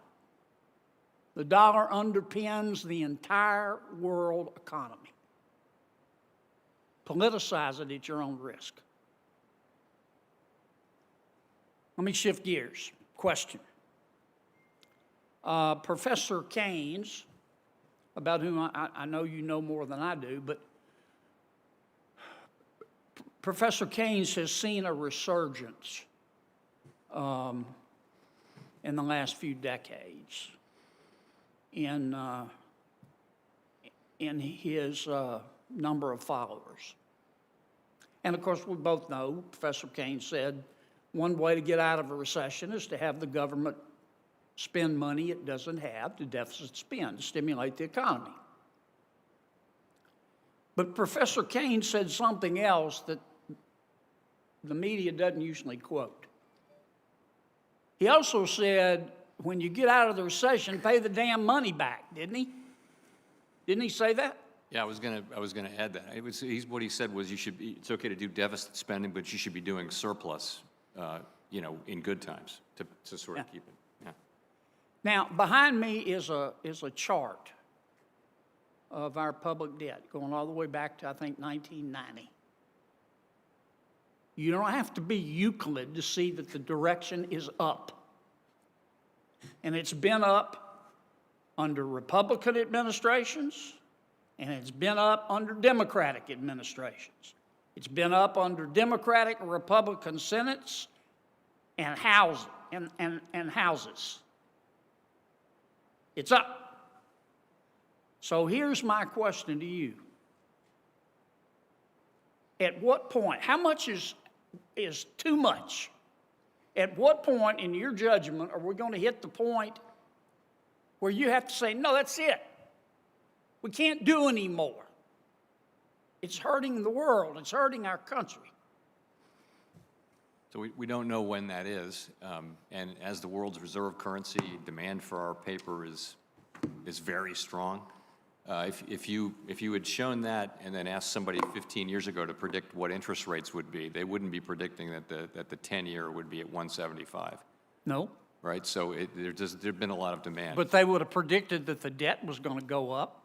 They would have looked at that picture and said, well, you must be experiencing difficulty borrowing, but we're not at all. So no, we're on an unsustainable path. Debt is not at an unsustainable level, but the path is unsustainable, meaning it's growing faster than the economy, meaningfully faster than the economy. We have to address that over time. We will address it over time. And the better way to do it is soon and to do it in good times. Start when the economy is strong and the taxes are rolling in. And that's since we don't do fiscal policy, but I will say that the sustainability of the debt is something we need to get back to and focus on again. Good luck, Mr. Chairman. Thank you, sir. Senator Van Hollen of Maryland is recognized. Thank you, Mr. Chairman. Welcome, Mr. Chairman. We all recognize we've got continuing economic challenges, but I think it's important to look at some critical areas where we're much better off today than the Fed predicted we would be at this time just a little while ago. We've seen a record increase of 6.4 million jobs in our economy in 2021. And back in December of 2020, when the unemployment rate was 6.7%, the Federal Board of Governors projected that the unemployment rate in December of the year we just came out of would be 5%. Isn't that correct? I'm sure, I can't do it from memory, but I'm sure you're right. Right. Well, as I reviewed your predictions, that was what it was. And in fact, we did much better than that. The unemployment rate for December, the month that we just left, was 3.9%, and the unemployment rate for that fourth quarter of last year was 4.2%, a year ahead of what the Fed had predicted. Is that right? Yes. And what happened in between was a lot of us here in the Senate and the House and folks around the country looked at those projections and said, that is not the kind of course we want to be on, and we passed the American Rescue Plan, which helped stabilize the economy and helped result in those much improved employment numbers. Isn't that right? Yes. Now, let me just talk about inflation. I think all of us recognize that Americans are experiencing price increases in many areas. The Federal Reserve has predicted the Cleveland Fed, it projected a 2.6% inflation rate for this year, which matches the Federal Reserve Board's projections. If you look at consumer expectations, not surprisingly, they're running higher than that because of where we've been in the last couple months. But can you explain why you're confident at the Federal Reserve that we can hit that 2.6% target while continuing to push for full employment? So that is the median of expectations, of individual expectations. We don't have a committee or official Fed forecast. And it's conditioned on a number of assumptions. And the most important assumption here is that we do get significant relief on the supply side, that global supply chains loosen up and we get, more semiconductors so that we can start manufacturing cars again.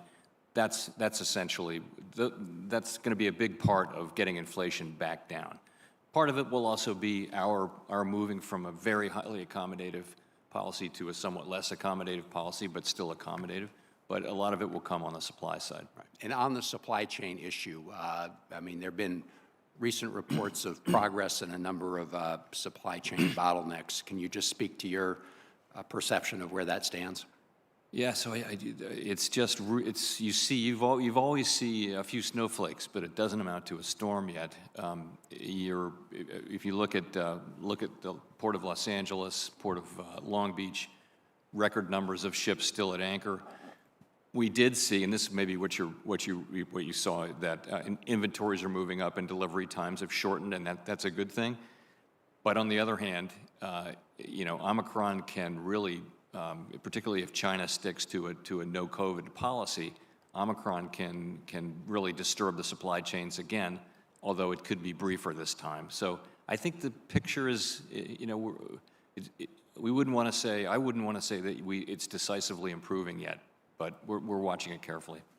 I got it. I was pleased to hear President Biden say when he renominated you for this position that you saw the economic risks of climate change as a, quote, top priority. Is that an accurate statement? Yes. And if confirmed, how do you plan to prioritize addressing the financial risks of climate change in your next term? So we have a role to play. It's a narrow one, but an important one, and that is it relates to our existing mandates. We don't have a new mandate on climate change. It is really the simple mandate, the central mandate of supervising and regulating financial institutions to make sure that they're aware of and able to manage all of their risks. And we're doing that particularly focusing on the largest financial institutions who, by the way, are spending a lot of time themselves on these issues. And secondly, looking at financial stability issues. We have responsibility for the stability of the financial system, and over time, climate risk can play into that as well. Well, thank you, Mr. Chairman. I'm pleased to see that you do agree that it's a top priority. Thank you. Thank you, Mr. Chairman. Senator Van Hollen. Senator Hagerty from Tennessee is recognized. Thank you, Mr. Chairman. Ranking Member Toomey, I appreciate your holding this hearing, and I want to congratulate Chairman Powell on being renominated to be the chair of the Fed. Thank you for your testimony and your presence here today, Chairman. First, I have just a quick housekeeping question for you. I think I know the answer to this, but as a matter of fact, have you ever embellished your resume, your record, your publication history? I don't think so. I did not think so. Thank you for clarifying that for us. I'd like to turn to the topic of quantitative easing for just a minute, Chairman Powell. When Chairman Bernanke first introduced quantitative easing back in 2009, he assured lawmakers at that point that it would be both temporary and rare. Essentially, it was introduced as an emergency measure. Do you agree that that quantitative easing should be both temporary and rare? I agree we shouldn't use it unless we need to, but I will say it's going to depend to some extent on where interest rates are. We've been in a very low interest rate environment even during good times all over the world, and when that's the case, we don't have a lot of ammunition to support the economy. So I can imagine a regular garden variety downturn, which we haven't had in a long time, in which we didn't need to resort to quantitative easing to asset purchases, and we then wouldn't. But in a world where you've only got a couple hundred basis points to cut, you may need to do that, because what that gives you is the ability to move longer run rates down, not just at the short end. I understand, but I just remain concerned because here we are 12 years later from its first introduction. The Fed's balance sheet's nearly $9 trillion. We're continuing to grow it, albeit at a slower pace. So it remains a real concern. You said earlier to Senator Shelby that you think the Fed could begin the process of normalizing its balance sheet later this year. Can you provide us with a little bit more clarity on this process, how soon you think this would begin, and whether you'd consider actively selling securities rather than just letting them gradually run off the balance sheet? So this is we had our first discussion of this set of issues at the December FOMC meeting. We'll talk about it again at the January meeting in a couple of weeks. Haven't made any decisions. This time is going to bear some similarity to what we did last time, but it's going to be different too, and that's already clear in that we will have the ability to move sooner and to move a little faster than we did last time. So more clarity is coming, soon on that, but I don't want to get ahead of the committee. In terms of selling assets, we haven't made any decisions on that. We didn't do that last time. We never ruled it out either. So it's just something we'll be looking at. The balance sheet's a whole lot bigger this time, and also the duration is shorter. So it's a different, and the economy is much stronger. So it's a very different situation. So I'd like to come to a question of governance, if I might. While you've been nominated to remain chairman of the Fed, the Biden administration's 3 proposed appointees would, together with the nominee for vice chairman, who we will hear from this Thursday, constitute a majority of the Federal Reserve Board. Looking recently at the 5-member board at the FDIC and what happened there. There at the FDIC, a 5-member board overturned 88 years of tradition and independence with Biden political appointees led by CFPB Director Rohit Chopra, forcing out the FDIC chairman before her 5-year term was up, strictly for partisan reasons. This incident causes me to worry that an activist bloc at the Federal Reserve Board could sideline you. They could exert their authority while excluding the full FOMC membership. So my question for you, Mr. Chairman, is the Fed vulnerable to similar unfortunate, politically motivated hijacking of an organization like we just witnessed at the FDIC, and what could this committee do to prevent it? First, and you'll know that I don't have any comment at all on the recent events at the FDIC.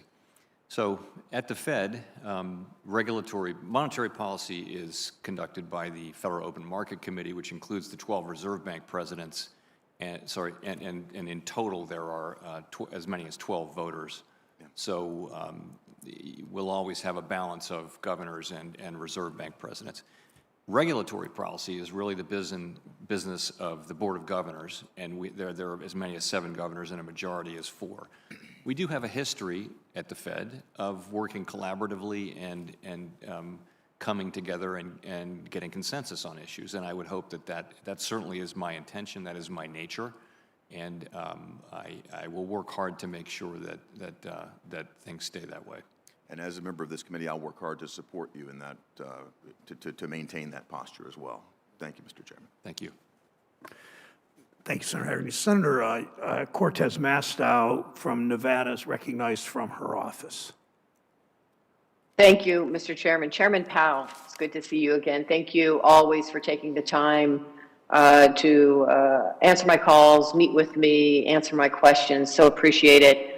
Let me start with a question that Senator Tester talked to you about, because I think it's important we recognize, put this in perspective again. He asked you about comments about what the economy was like pre-pandemic, during the pandemic, and then after. And you actually said something I think was important, that we are still in a pandemic. And even still in the middle of this pandemic, you said earlier in your opening remarks that the economy is expanding at its fastest pace in many years, and the labor market is strong. Now, in our many conversations, you have always prioritized job growth and higher wages, especially for those who tend to earn lower salaries. And you have consistently said that the best thing any one of us can do to increase employment, raise wages, improve our supply chains, and reduce inflation is to get vaccinated, to wear masks, and follow the medical guidance to prevent the spread of COVID-19. Do you still believe that reducing COVID-19 infections will have the greatest impact on inflation, supply chains, employment participation, and wages? I do, and I think if you imagine a world in which we no longer have to deal with a pandemic, and I think that's the answer to your question, we would quickly see the supply side problems alleviate. We'd probably see significantly more labor supply. So these issues are still related to the pandemic. It's proving more difficult than we had hoped to end the pandemic, but I certainly would think that's right. And let me just add one additional thing that, of course, we all have concerns with the rising prices of so many goods. I see it in my home state when I go grocery shopping or hear it from my own family members and constituents in Nevada. One other area I want to also focus on, though, is housing. A new study from the Federal Home Loan Bank of Atlanta reported that the median American household would need 32% of its income to cover mortgage payments on a median-priced home. The most since November 2008, and home prices have climbed 18% in the past year. Now, we are short at least 3 million homes, especially affordable homes. So, Chairman Powell, do you think increasing the supply of housing, in essence, building more homes, would also have an effect on the inflationary prices that we're seeing right now in the housing market? Yes, and that's outside of what we can do, but clearly the housing market's extremely tight. It was tight before the pandemic, and it's remarkably tight now, and supply is quite limited. Thank you. Let me jump to another topic, which is ethics for the board of directors. I think we're all disappointed that Vice Chair Clarita did not disclose his active trading in late February 2020. You and I have had this conversation. Can you describe the changes you've made to improve the ethics guidelines and training at the Federal Reserve? Yes, I'd be glad to. So we've really made a complete change in the way we govern purchases and sales of securities by covered people, which includes all of the policymakers and senior staffers. No one can any longer buy individual stocks. In addition, if you want to sell something so people will be owning mutual funds mainly, as I already do. When you want to sell something, it has to be outside of blackout, as always, but you've got to give 45 days notice, and you make that decision. You've got to clear that trade with that sale with a central body. We don't really have, because of our federated nature, we don't have a group in the center that applies these rules consistently and clearly across the whole system. We will have that now at the Board of Governors. So you'll go and you'll say, I want to sell X amount of this mutual fund. 45 days later, that trade will take place, whether things change or not. So there will be no ability to time the market and really no appearance of the kind of appearance issues that we've had. I think the old system was in place for decades on end, and then suddenly it was revealed as insufficient. And so we do take the need to protect our credibility with the public very seriously, and I think our new system is easily the toughest in government and the toughest I've seen anywhere.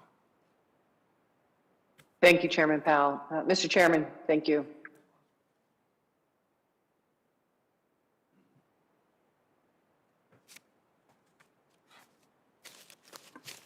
Senator Lummis from Wyoming is recognized. Thank you, Mr. Chairman, and congratulations on your nomination. Please throw me a lifeline here and help me support your nomination.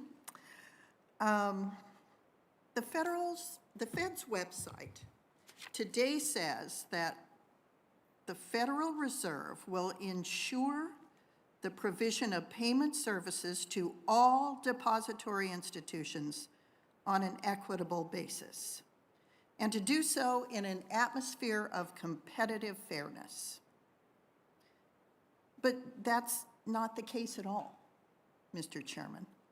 The Fed actually uses substantial discretion in providing master accounts to depository institutions, or denies them by delay, simply starving the master account applicant until it dies.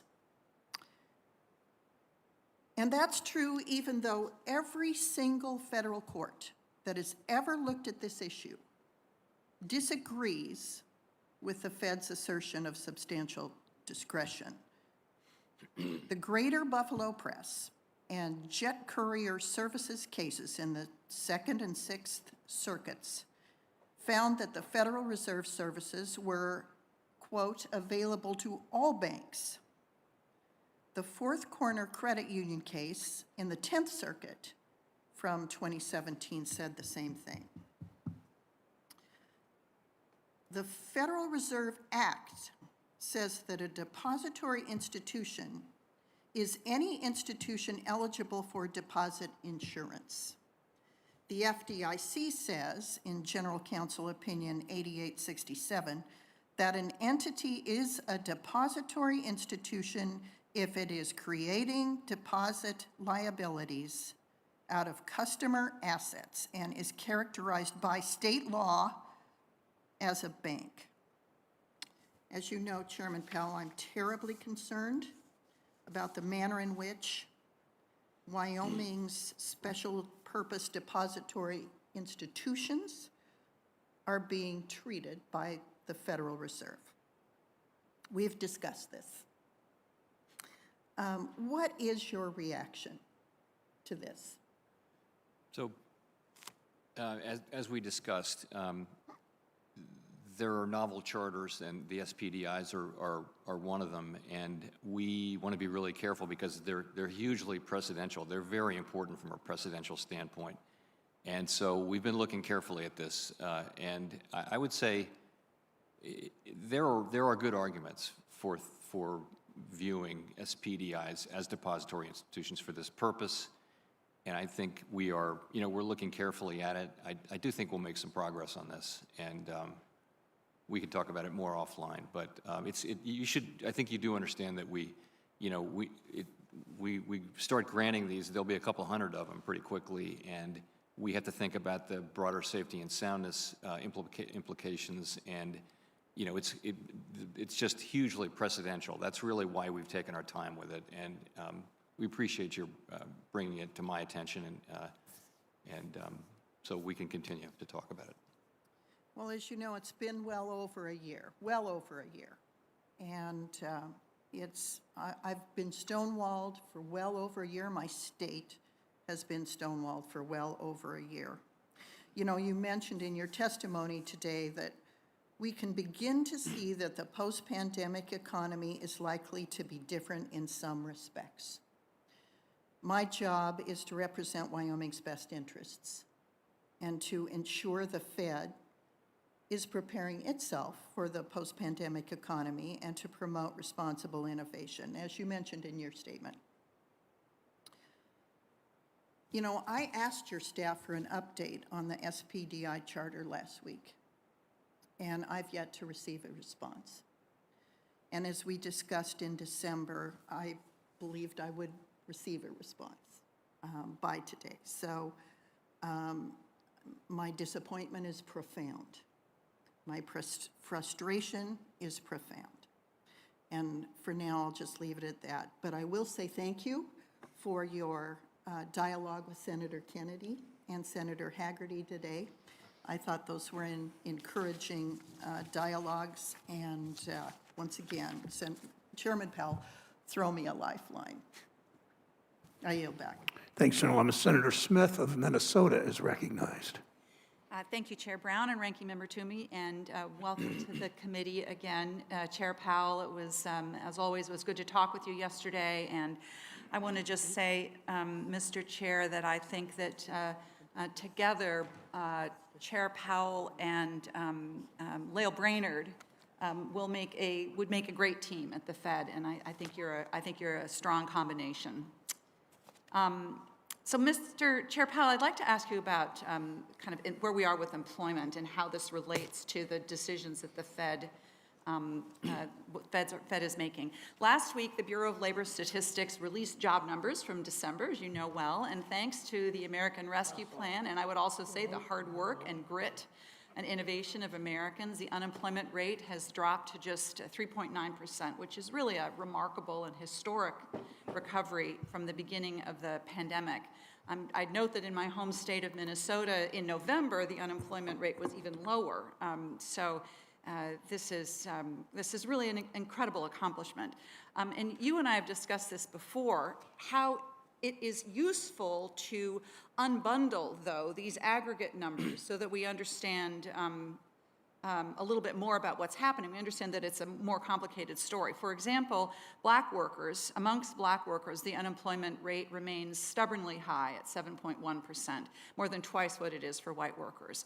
So, Chair Powell, could you tell us, how should the Fed consider factors like this as you evaluate economic strength and whether the economy has reached full employment? The factors, what I'm referring to is unbundling these aggregate numbers so we understand more deeply what impact where we are with the different sectors of our economy. Sure. So we do look at a wide range of indicators to determine whether labor market conditions broadly are consistent with maximum employment. It's not a single number like inflation can be. And you mentioned a couple of them. So what we saw at the end of the last very long expansion was that unemployment rates and the gap between white unemployment rates and other unemployment rates were at all-time lows. And this was a very desirable feature. And really a feature of having a tight labor market. So that's something that's a little bit of something that tells us whether the labor market is tight. We're not targeting a particular number there, but we're using it to inform our thinking. You mentioned African American unemployment, which is at 7.1. It dropped by 2.9% this year. That's the same decline as for white workers. The other thing I'll say is that there was an increase in December of 5 or 6 tenths among black unemployment. It's a much smaller sample size, and it's pretty volatile, so we would tend to look for a couple of months. It can bounce around more than the overall aggregate. Another key aspect of maximum employment, though, is participation. So we also want to think that participation is at its structural high level, and there isn't a lot of slack in that pocket. And that's been, we saw that at the end of the last cycle. We saw participation holding up in the face of demographic decline. And so that's another thing that we look at carefully. Yep. Thank you. I agree with that. And I think that we are in Minnesota, as we are all over the country, experiencing a shortage of workers. And I'm glad to see that what we are seeing, in fact, is wages increasing, especially for people who are in lower wage jobs, and that for the first time in a long time, workers, I think, have increased bargaining power, which is a benefit to them. So these are complicated issues. I think it's important that we kind of look beneath some of these aggregate numbers. But I want to touch on another issue before I wrap up here. You and I have talked about my grandmother, Avis Mason, who was born in 1898 and who became the president of a small community bank in Etna Green, Indiana. Her father, who started the bank, was blessed with 3 daughters, which is how she became president. Like so many banks around the country and over the years, her bank was ultimately sold to a larger bank and became part of the story of increased consolidation in the financial sector. And this pattern has repeated itself for decades in Minnesota and all across the country. Over the last 30 years, the number of banks in this country has been more than cut in half. And we've seen, I think, the harm that industry consolidation can do broadly, especially in small towns and rural places. I note the comments and the questions of my colleague, Senator Rounds, with whom I've done a lot of work on issues of concentration in agriculture. So, Chair Powell, one of the important duties of the Fed is to review bank mergers. Can you tell us how you think about bank mergers today, and what do you see as the impacts of consolidation on concentration and access to financial services, especially in underserved areas? So we operate under a statute which requires us to consider a number of factors, and those include competition and future prospects, financial and managerial resources, convenience and needs of the communities to be served, CRA performance, BSA, AML compliance, and financial stability. So all of those things go into and there's a rich lore of how we apply those things, and generally banks that are applying for permission to do mergers understand that body of work. More broadly, though, as we've discussed, if you could look back at the United States banking industry, for 30 years and more, almost 40 years, you've seen a very steady decline in the number of banks. So one of the things that's driving that is just, the loss of rural population. And I've seen many, in my earlier years at the Fed, many cases in which you'd have a county that had lost half of its population over the last 50 years. It's very typical of rural America. And there was only one bank left, and it wanted to merge with another bank in a nearby nearby states. So anyway, it's a trend that's happening because of demographic changes. Also, fixed costs are going up. Regulatory costs are going up, and that's a fixed cost. The need to invest in technology to serve your customers is really a fixed cost now, and that requires a bigger bank. So community banks are part of the fabric of America, and we don't want anything we do to sort of exacerbate the problem of community banks going out of business, but there are strong secular forces that are driving this consolidation apart from, regulation, although that can be part of it. Thank you. I believe I'm out of town. Thank you, Mr. Chair. Thank you, Senator Smith. Senator Kramer from North Dakota is recognized. Thank you, Chairman Brown, Ranking Member Toomey. Thank you, Chairman Powell, for stepping up again and being willing to take the job on. Congratulations.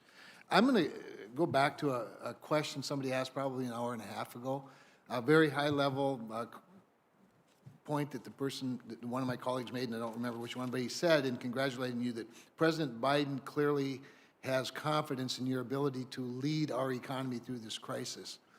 And without judging those particular words, I'd ask you flat out, do you lead our economy? Is that what your job is to do, is to lead the economy?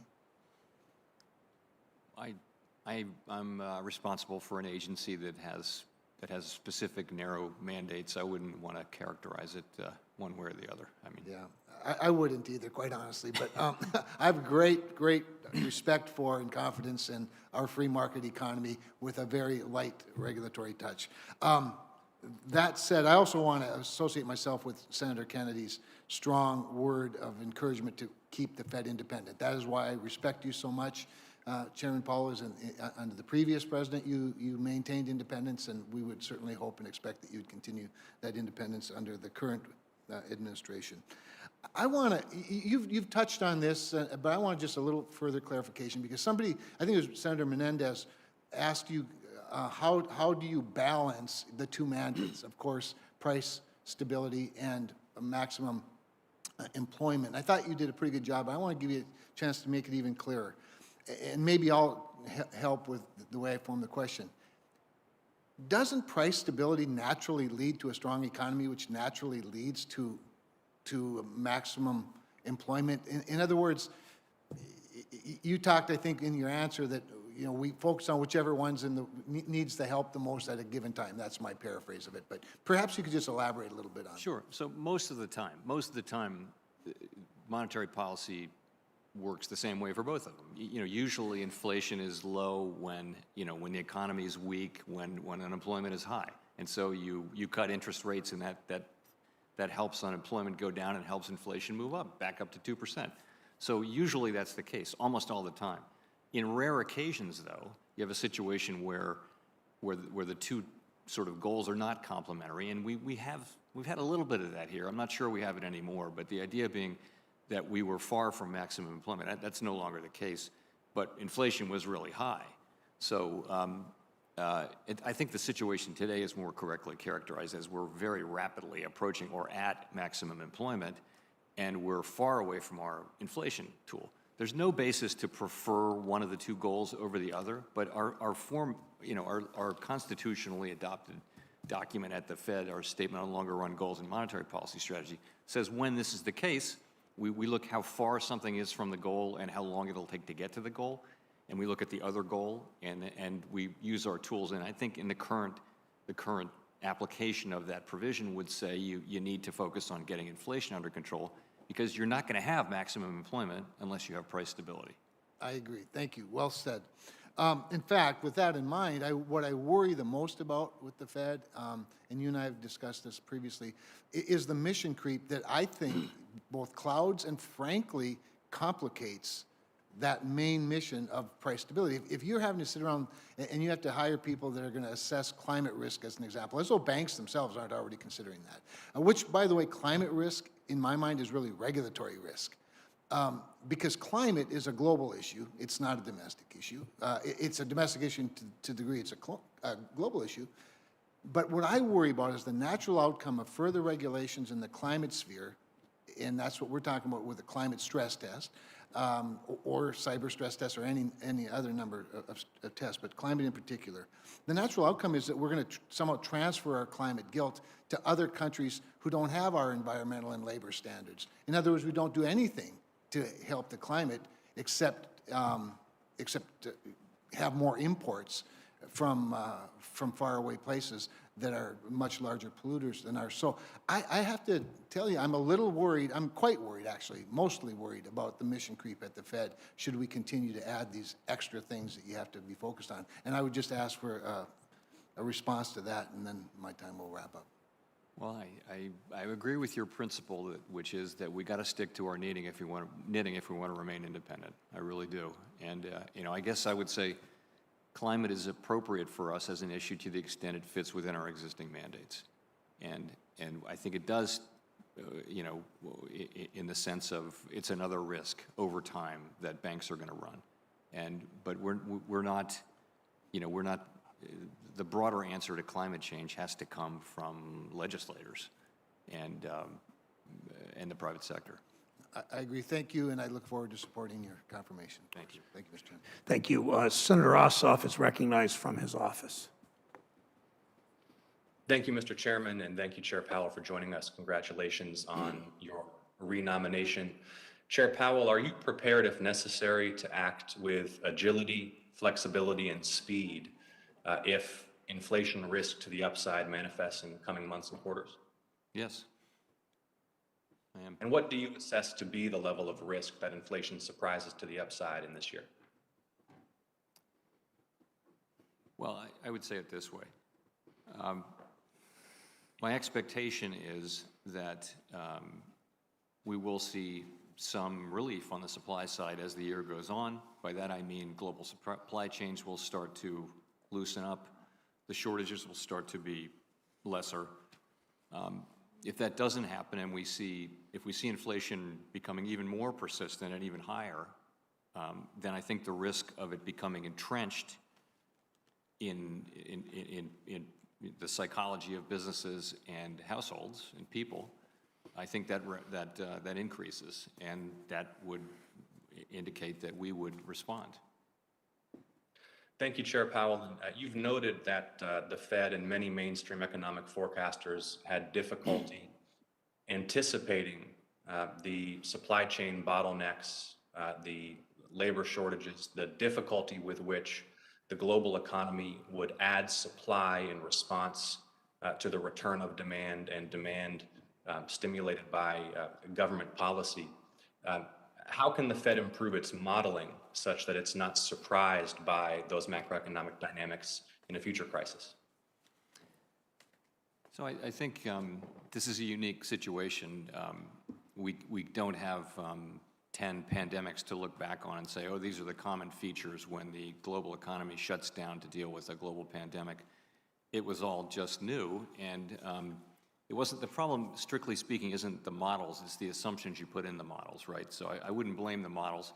Really, it just is that we and other forecasters, we believed, based on our analysis and discussions with people in industry, that the supply side issues would be alleviated more quickly than now appears to be the case, substantially more quickly. We believed that we would have seen material relief on the supply side. We also thought, you know, by the end of last year, we also thought that there would be a much more significant return to the workforce than has turned out to be the case. And while that's not what's causing current inflation, it is more the demand side issue that labor supply can be an issue going forward for inflation, probably more than these supply side issues, these supply chain issues that we're seeing. So we assumed, we believed that we would see these things, and you know the data have come in pretty consistently showing that that the supply side challenges are more persistent and more substantial than we'd expected. Thank you, Chair Powell. I want to discuss with you institutional integrity, public confidence in institutions, ethics among those who hold high office and have privileged access to information. I'm an advocate for banning stock trading by members of Congress who make policy, who have access to information and economic forecasting. and banning stock trading by their spouses. And I will be introducing legislation this week intending to make that the law with penalties for members of Congress who violate those new rules. We had this week the resignation of another senior Fed official related to controversy about their stock trading. How widespread is the practice of stock trading, management of one's own portfolio at senior levels in the Fed? Do you agree that it undermines public confidence in the institution? Will you work with this committee to advance legislation? I know the chairman has proposed some to end that practice, and will you comply with any lawful requests or commands for records or information by this or other congressional committees to examine those trades and their propriety? Well, to the latter, of course, we will do that. But so I would just point out, we have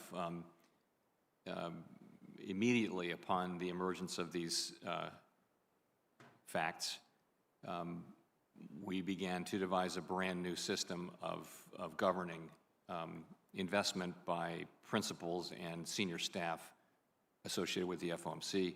That process is very far along. It's nearing completion. We've already announced the contours of it, and it effectively ends any ability to actively trade on the part of any senior Fed official, either FOMC member or senior staff. You can't purchase any equities. If you bring equities to the, to the Fed, ownership of equities to the Fed, of course they can't be in banks or anything like that, but you can sell them. But if you want to sell or buy anything, you have to give 45 days notice, and it's non-discretionary. Once you say you're going to do that, then those securities will be bought or sold in 45 days. So there's no ability to time the market. In addition, we're going to have a group at the Board of Governors here in Washington that's pre-clearing trades, all trades, and is in a position to apply the rules consistently across the system. And I really think this is the strongest system I've seen in place certainly for a government agency. And I think it really does address the current, it rises to the current situation. I completely agree that the public's faith that we are working to their benefit is absolutely critical. Thank you, Chair Powell. Will you provide the outlines of that proposal to this committee as soon as possible? We've already announced it, and we're very much at the point of being ready to adopt it. But of course, we'd be delighted to share that. I'm looking forward to seeing the details. It is vital that the public understand that those in positions of power are not trading based upon access to information that the general public does not have. Thank you, Chair Powell, for your testimony today. I yield back, Mr. Chairman. The Senator Daines from Montana is recognized. Chairman, thank you. I want to start by expressing my continued concerns my colleagues have had with inflation we're seeing in the economy. The last time you were here before the committee, real wages were down.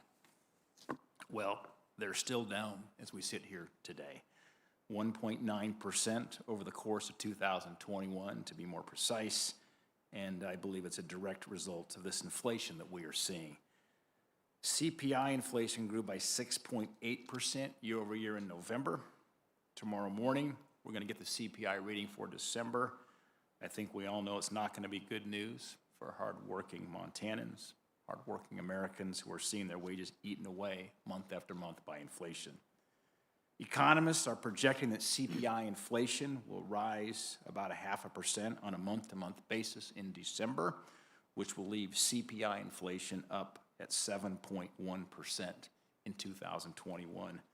This would be the biggest annual increase in 40 years and is well above the Federal Reserve's 2% target. This, of course, is not that surprising to many of us who were here in this very room who warned this would happen when our Democrat colleagues passed this very reckless $1.9 trillion spending package in March of last year, when the economic recovery was already well underway, and we pointed out there was nearly $1 trillion of unspent funds coming into calendar year 21. The Democrats, on a purely partisan basis, pushed another $1.9 trillion of reckless spending in March. Frankly, we should be thankful at this moment that the most recent multi-trillion-dollar reckless tax and spending spree package did not pass last year, as that would only worsen the problems we are seeing today. I trust the Federal Reserve is on the case to address this inflation. I want to make sure that we here in Congress don't do anything to make your job more difficult than it already is. Moving away from inflation, I'd like to briefly address the Federal Reserve's dual mandate. Chairman Powell, I think it's safe to say the Federal Reserve has its hands full already trying to achieve its statutorily mandated goals of promoting maximum employment and stable prices. However, many have called for expanding the Fed's role to wade into politically charged issues for the first time.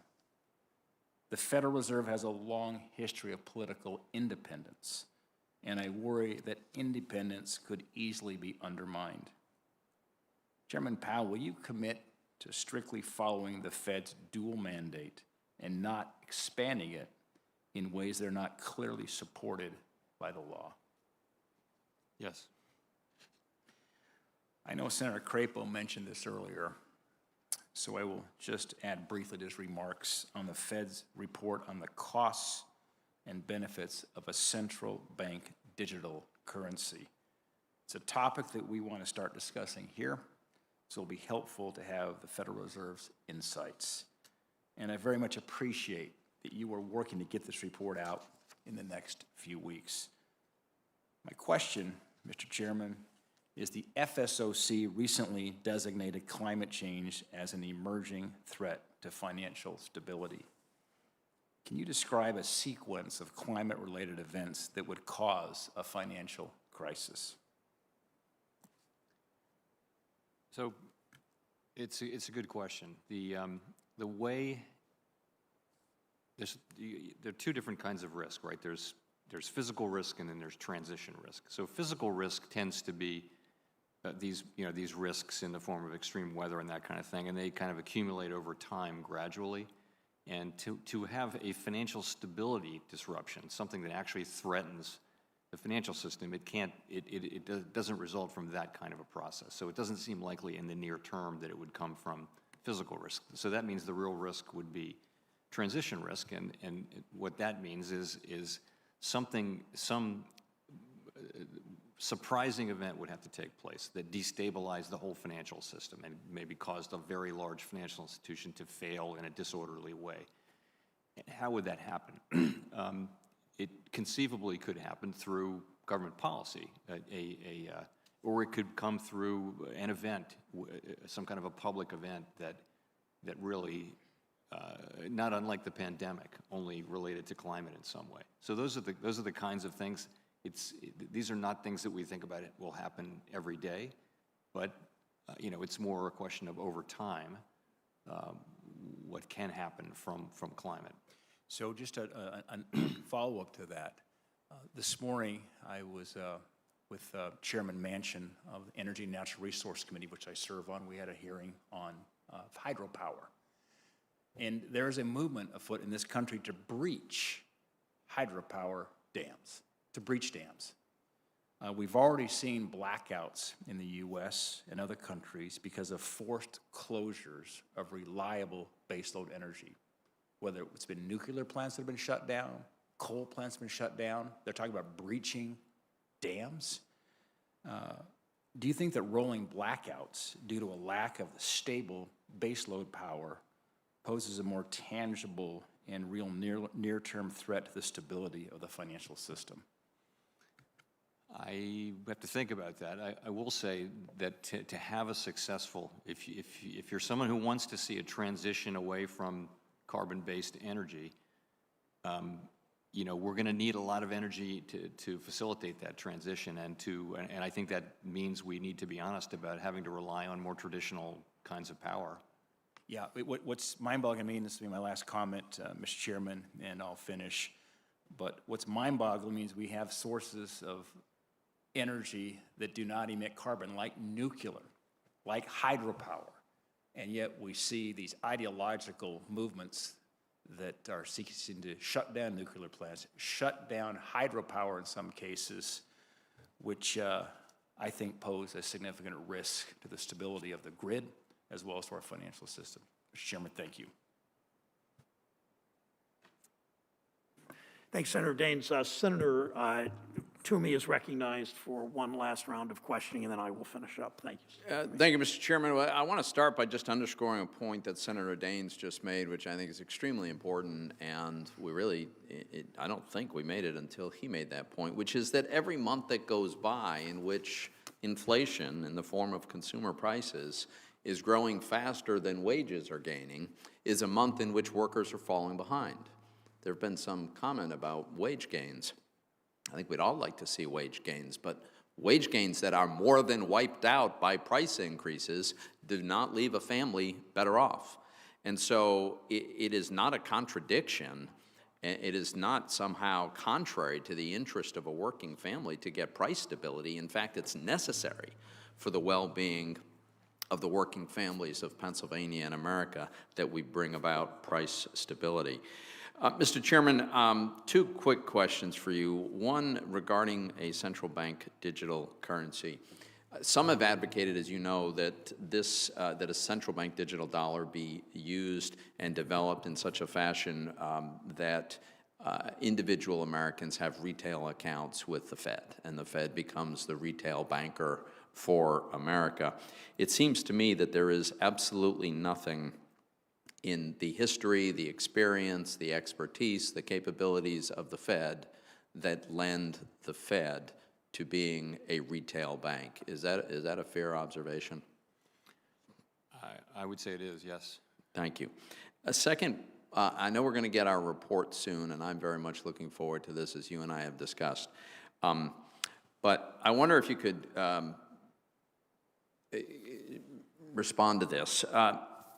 If Congress were to authorize and the Fed were to pursue a central bank digital dollar, is there anything about that ought to preclude a well-regulated, privately issued stable coins from coexisting with a central bank digital dollar? No, not at all. Right. Thank you very much. Thank you, Mr. Chairman. Thank you, Senator Toomey. Chair Powell, the recent, you've responded 3 times, I believe, to this issue, but I wanted to try to get a little more specificity from Senator Cortez Masto, Senator Ossoff, Senator Warren. The recent revelations about the Vice Chair's financial transactions before the Fed announced its extraordinary support of the economy in 2020 are pretty troubling, as you and I have talked and you've responded to here. After the initial fallout from Fed officials making stock trades, you announced stricter trading rules at the Fed. That was, I believe, in October. Those rules have still not been written, to my knowledge. We've not seen them, if they have been written, so they certainly obviously haven't been implemented. When will these rules, when will we see them, and when will they be put in place? Imminently. We've tried to take care and write them correctly. They're complex. We have to hire people. We've got to build systems, and we've got to write rules. So we've been hard at work at that since October. We're ready to move ahead with that, and I would think it's in the very near future. Okay, we're watching. I have a bill with several of my colleagues. Senator Warnock, Senator Ossoff mentioned it. His bill and our bill complement and do some of the same things. The importance of banning conflicting trading at the Fed. We should move also with our colleagues too. So that's a next step in this. I want to, before closing, address one issue that came up today. You've said banks were well capitalized during the pandemic. They had one of their most profitable years ever. But the largest banks still are spending it on stock buybacks and bigger dividends while still demanding relief for policy measures because of the volume of the deposits they're taking in.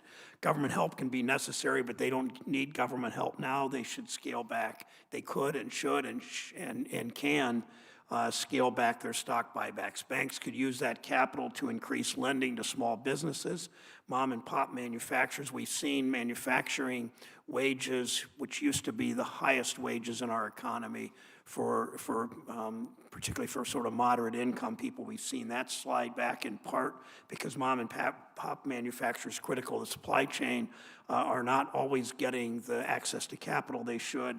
We should use that capital to increase lending, to invest in communities instead of enriching their executives while pushing to weaken resiliency of our banking system. The Fed needs to strengthen, not weaken capital requirements. It's a job of our banking system to support the real economy, not executive stock portfolios. That's what this comes down to. Everything the Fed does needs to support the economy so that it works for all Americans, workers, small businesses, their communities. That's the Fed. You must lead. If confirmed, I plan to support your confirmation. I'm counting on this, as most of us in the Senate are. So, Chair Powell, thank you for being here today. Thank you for providing testimony. Senators who wish to submit questions for the hearing record, those questions are due at the close of business on Friday, the 14th of January. To the nominees, we'd like to have your responses by Wednesday, January 19th. Thank you again for your testimony today. The Committee on Banking, Housing, Urban Affairs is adjourned. Thank you. Thank you.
I am so undecided on this.